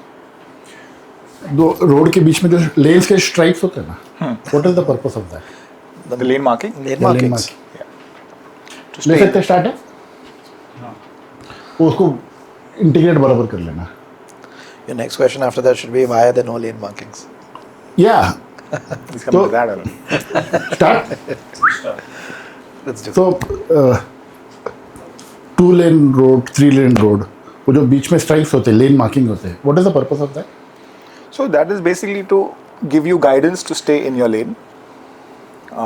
Different lane markings mean different things. Dotted lane marking means you can change the lane, but look around and then change the lane. A solid lane marking would mean that you cannot change the lane. A double solid marking would mean definitely do not in any circumstances change the lane. Right? So different lane markings are there. The whole intent is that you drive in a very safe environment. You don't constantly keep on changing lanes because you are in a hurry, and maybe the vehicles in front of you are not in a hurry as much as you are, and so you don't keep on weaving and overtaking. Weaving creates, from a traffic flow theory, weaving will create disturbance in the flow, and when that disturbance starts, it takes some more time for the disturbance to settle in. But if you don't weave and you stay in your lane, chances are the capacity, the efficiency of the road will be much higher, and so you want them to stay in your lane, but that is not the case. So if that can be somehow... So maximum Pune people drive like a snake. Yeah, I mean, weaving to because one, high of heat. course, India also offers its challenges, right? You have many modes of transport. Like you have the 2-wheeler, you have the 3-wheeler, you have the 4-wheeler. They are comfortable at a different speed and different maneuverability. The 2-wheeler is very flexible in its maneuverability, so it allows a short gap will allow it to quickly accelerate and do it. And if this is not curtailed, then the whole city starts to doing it, and now it becomes a normal thing for a 2-wheeler to overtake you from the left side, from the right side. Same thing with the cars also, right? If you are told that you can drive anywhere, then sometimes you drive on the dotted lane itself. Why are you driving on the dotted lane? Drive either on the left or the right, so you have some sort of lane management and lane efficiency and lane discipline, right? So these are things. So when we talk about engineering design, all of these have been put in so that you create a safe environment, a very efficient environment. Varna, you would not paint any lanes. You would say, boss, just drive in this There are no patch. lanes painted, or faded, Fantastic. or anything in Correct. Pune. Why And is it happening? Yes. And see, the thing is, I want to buy a car, I will check what ADAS level is my car. And without that lane, what use of my ADAS level of the car is? Correct. Correct. क्या करना है उसका? Yeah. So I think this, from a city's point of view, they have a protocol wherein perhaps once they paint it, the paint is supposed to last for maybe a year or two, and then they come back and they paint it. So the budget perhaps might be for every alternate year to be painted, but when it gets painted, it basically wears off much faster, and now perhaps there is no budget to paint it every 2 months, and so that becomes a problem. So I think from my point of view, city in your experience, if you know this paint is going away every 2 months, then your budget should not say every alternate year, it should say every 2 months. And that is the reality of life, that is the reality of the quality, and no one's questioning you, but that is how it is. Then plan for it. Now, if you don't have a budget to paint it every 2 months, then that is a problem, because then you are creating a situation, because you are responsible for the environment that you own to make sure it is safe, then that is a problem. So, improve the quality in certain way that the paint lasts for longer, or improve the quality of the implementation, or the quality of the paint was fantastic, but while installing it, perhaps you did not allow it to cure for a longer time, etc. So make sure that you do it, and you have your operational issues. Ki sir, traffic is there in the daytime, so we can operate only in the night time, and the night time mein fir humko sirf 3 घंटे का ही window मिलता है, and that paint requires 4 घंटा to, so if you have this, I get it.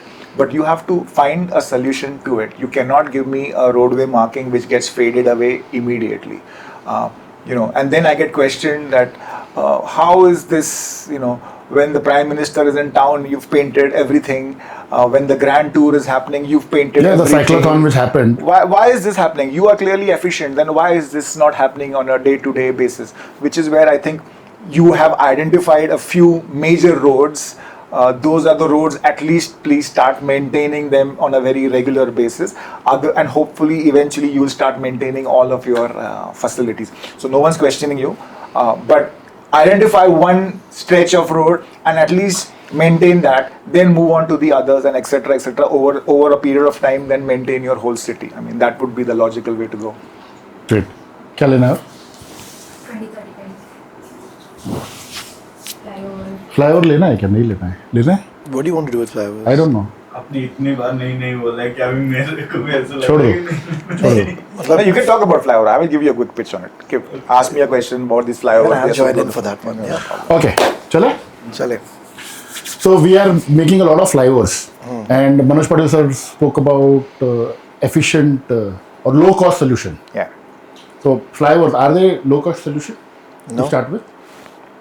Yeah. And why are we so excited with a flyover? Mundhwa is coming up with a new flyover, or so and so area is coming up with a new flyover. Yeah. What is the cost of a flyover, or the ROI? I mean, what is the plan? I mean, 20 years, 30 years, 40 years. Yeah. What is the plan for a flyover? As a city, I would say that from a sustainability point of view, the flyovers are quite on the negative side of it. But as a city operations, the city has its own challenges. If there is congestion happening, perhaps to improve connectivity, you might want to consider a flyover. But the thought process behind a flyover should not be a knee-jerk reaction. There has to be a detailed evaluation, exploring all options, and then eventually coming to an option which perhaps is more sustainable. You build a flyover, but on that flyover you cannot put a footpath, and you just put it for the cars to go, and you say upar kaun chadega, pedestrian rahega. Pedestrians go everywhere, cyclists go everywhere. Do not assume that they will not go and just design for vehicles only. We are not saying that flyovers are not required, but I'm saying flyovers are required in a very, very, very, very, very extreme condition, and it is not the first resort that you can go to, right? And when you go to, flyover is not that's not the only problem. It's going to give you a free flow going to the next intersection, to the next intersection, to the next intersection, which is also going to get triggered, and then you will build another flyover, another flyover, another flyover. So it's going to be a chain reaction. So before you get into it, I think you want to evaluate and explore all options, and before you get into a flyover, you should be able to say that yes, I do not have the money to invest in 100 buses, but I have the budget to invest in this flyover. So you have Which to will justify cost around 1,000 buses. Yeah. So you have to justify it. How are you going into a non-sustainable infrastructure development when you've got so many sustainable projects going on which are still requiring your budgets to be approved? And to me, currently flyovers are shifting the bottleneck from one location to another location until, as he mentioned, until subsequent areas are not taken care of. That flyover is just moving the problem point from one end to another end. Is the way I see it. I think perhaps in completely cohesive study needs to be done to actually see what traffic is going to be like between, let's say, now and 2047. Which There are two problems. You wrote an article about that Wakad-Balewadi flyover. Right. So there are two problems. We have flyovers planned for 20-30 years, which we demolished in 5 to 10 years in Pune city.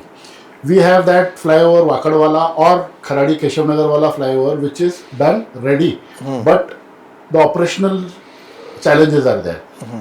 Operation हुआ नहीं है, मतलब it did not start. What is the difference? What is the difference between? मतलब ये city के अंदर flyover बना के तोड़ा जा रहा है और 10 साल पहले कोई फ्लाईओवर बना है उसको आज तक हम लोग ऑपरेशन कर नहीं कर पाए. What are the challenges?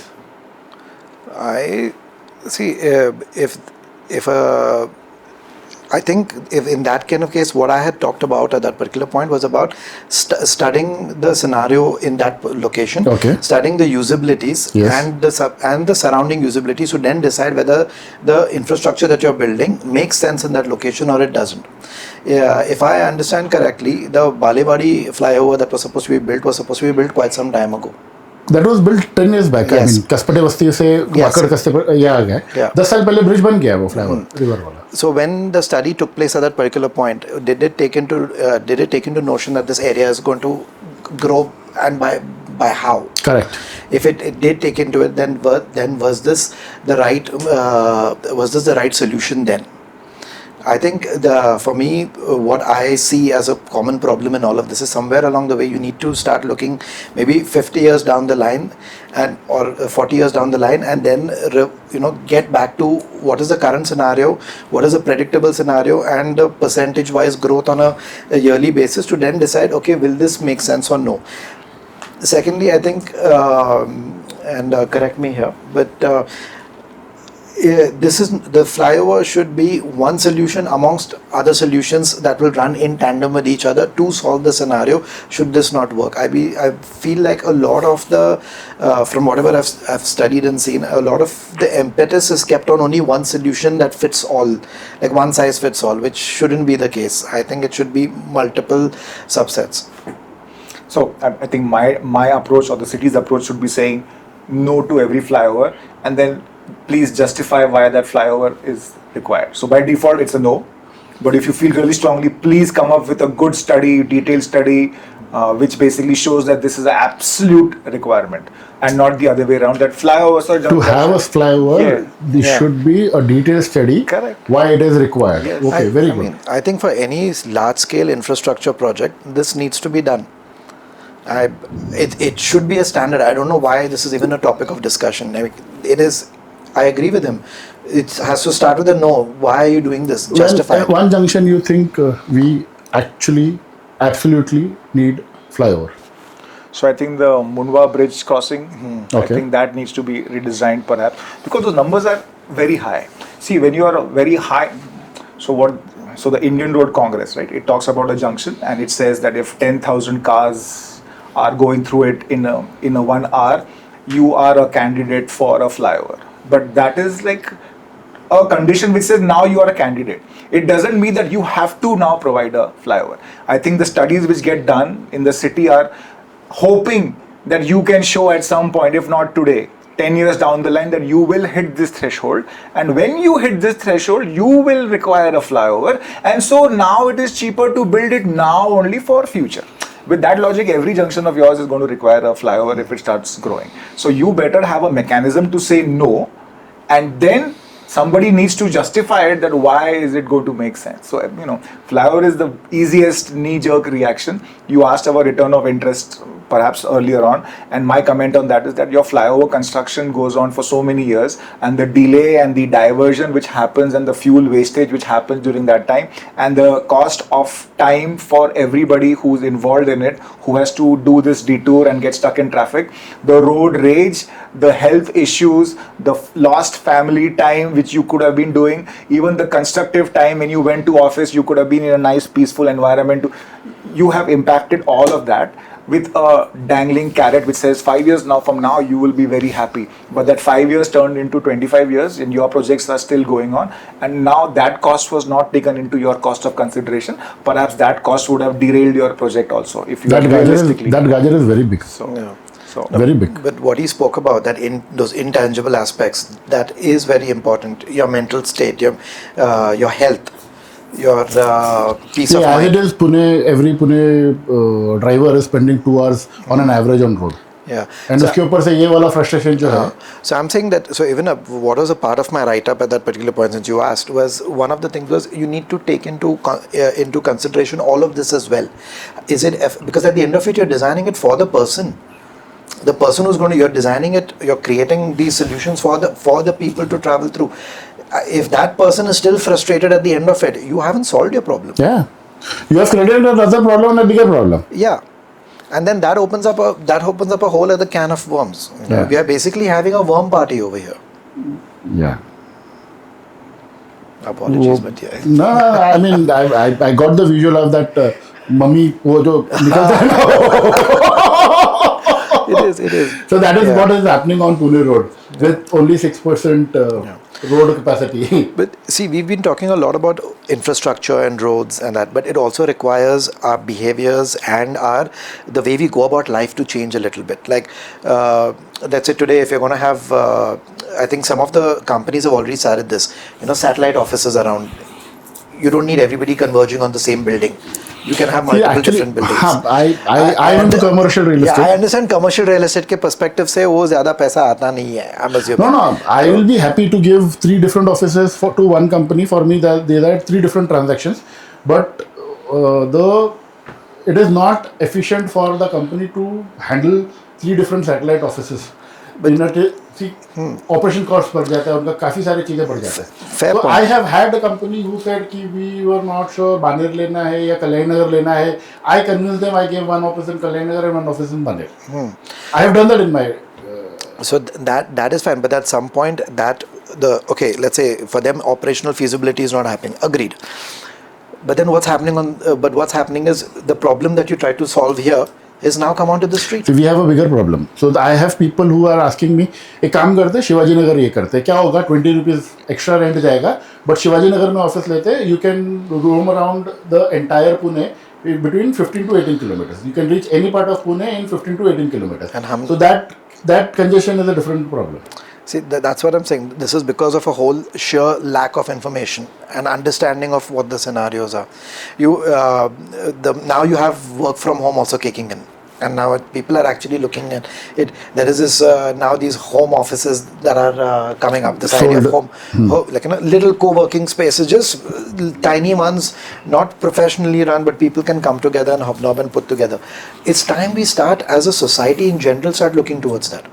Of course, this is a very different topic, but all of this ties into it as well. If you're going to still look at the city as a centralized notion, you are going to have traffic one way or another. Everybody hitting the same spot is going to cause that traffic one way or another. You want to really have a solution, you should have them spread across. So one flyover you think was unnecessary? You think was or is unnecessary? I think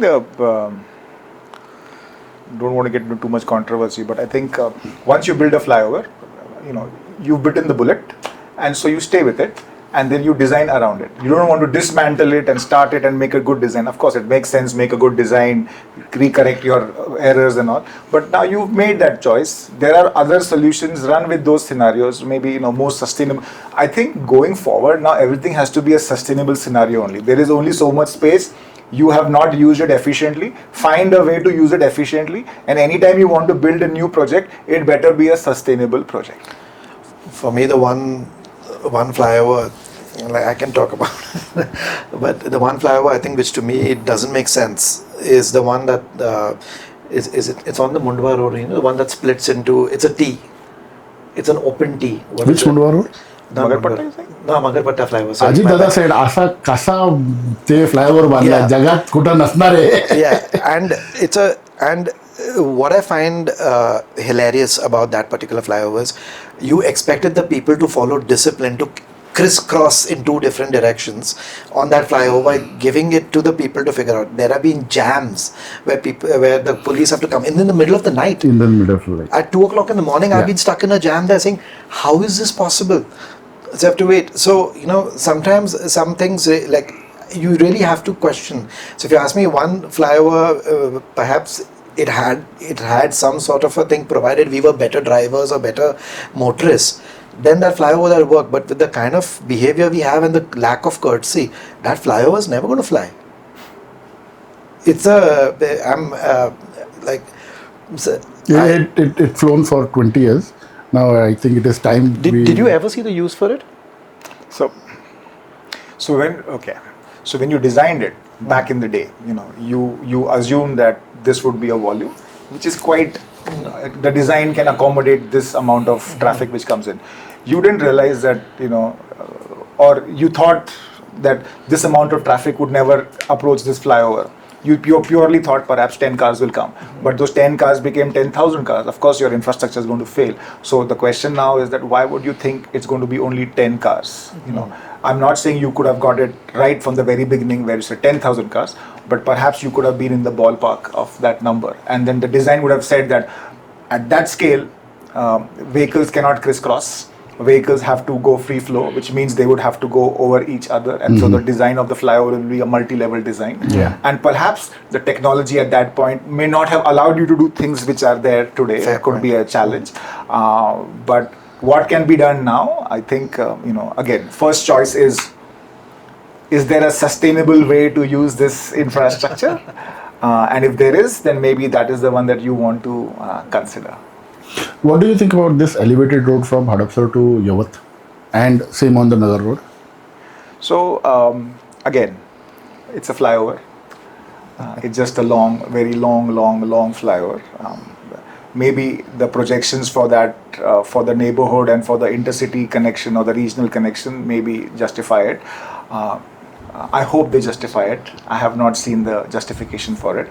But if someone is approving it, they need to see the justification and question it. That fine, 6 lanes, why not 12 lanes? Why not 14 lanes? And why not 2 lanes? And does it make sense to do it? And how long will we do this construction for? And what phasing will we do it in? And will it be sustainable, or will it just be a big infrastructure project which will be used? And will it solve my problem though? I'm trying to solve the congestion on the street. Will my congestion disappear? And if it doesn't disappear, then what should we do? Will someone take the brunt of it? That how did you miscalculate this? So of course, multiple moving things. I will tell you one very personal concern. I have a friend who's staying in Hadapsar. Yeah. He called me and saying, Salman bhai, घर चाहिए सोपन बाग में. I said, अभी साल 2 साल पहले घर लिया है. Why do you want to shift? तो बोलते यार काम चालू हो जाएगा ना, 5-7 साल वाट लग जाएगी यार. Correct. I'll not be able to stay here and live Yeah. here, and the congestion is going to be so bad. Yeah. So that is a big worry. Yeah. And like you said, we have a carrot dangling. वो 5 साल 10 साल का जो गाजर देते. What do you think Pune will look like in 2035? So, two scenarios where one is we go the way we are going and pretend to be doing good things, chaos. Or we really take a stand and we say, we put in checklists and we say, is this sustainable? Is it not sustainable? And if it is not sustainable, we can't go. And before we do any of these projects, what are the other basic projects that have gone wrong or need improvement on? You've got your main corridors. There is, the quality of the infrastructure on that should be improved before you go somewhere and try to solve a problem. You've decided that you want to dismantle your mass transit system. What is the alternative that you have proposed in this case? And if you don't have an alternative, why have you dismantled it? And if you have dismantled it on some other grounds, safety grounds, there बहुत accidents हो रहे थे corridor में. Was that a safety issue or was that an infrastructure issue? And if it was a safety issue, it could have been resolved, and there are ways to resolve it. नहीं sir हमने बहुत try कर लिया. What is it बहुत try कर लिया आपने that you went into a drastic decision making? So, and what are the implications of it? So no problem, you've removed your mass transit corridor. One lane carries around 800 people, you can say. That mass transit corridor carried 8,000 people. So what was your alternative? Are you referring to BRTS? Yeah. Yes. Even I see, for me, the major, like the BRTS could have been successful, provided they had provided some access points and proper access points. What I didn't understand was you have amongst the most busiest roads on which you've placed this BRTS system, but citizens have no way to access it apart from crossing Nagar Road straight. Every road. Every road. Every road. Okay, and that's dangerous. And Be it Nagar Road, Solapur Road, yeah. Satara Road, every road. Every road.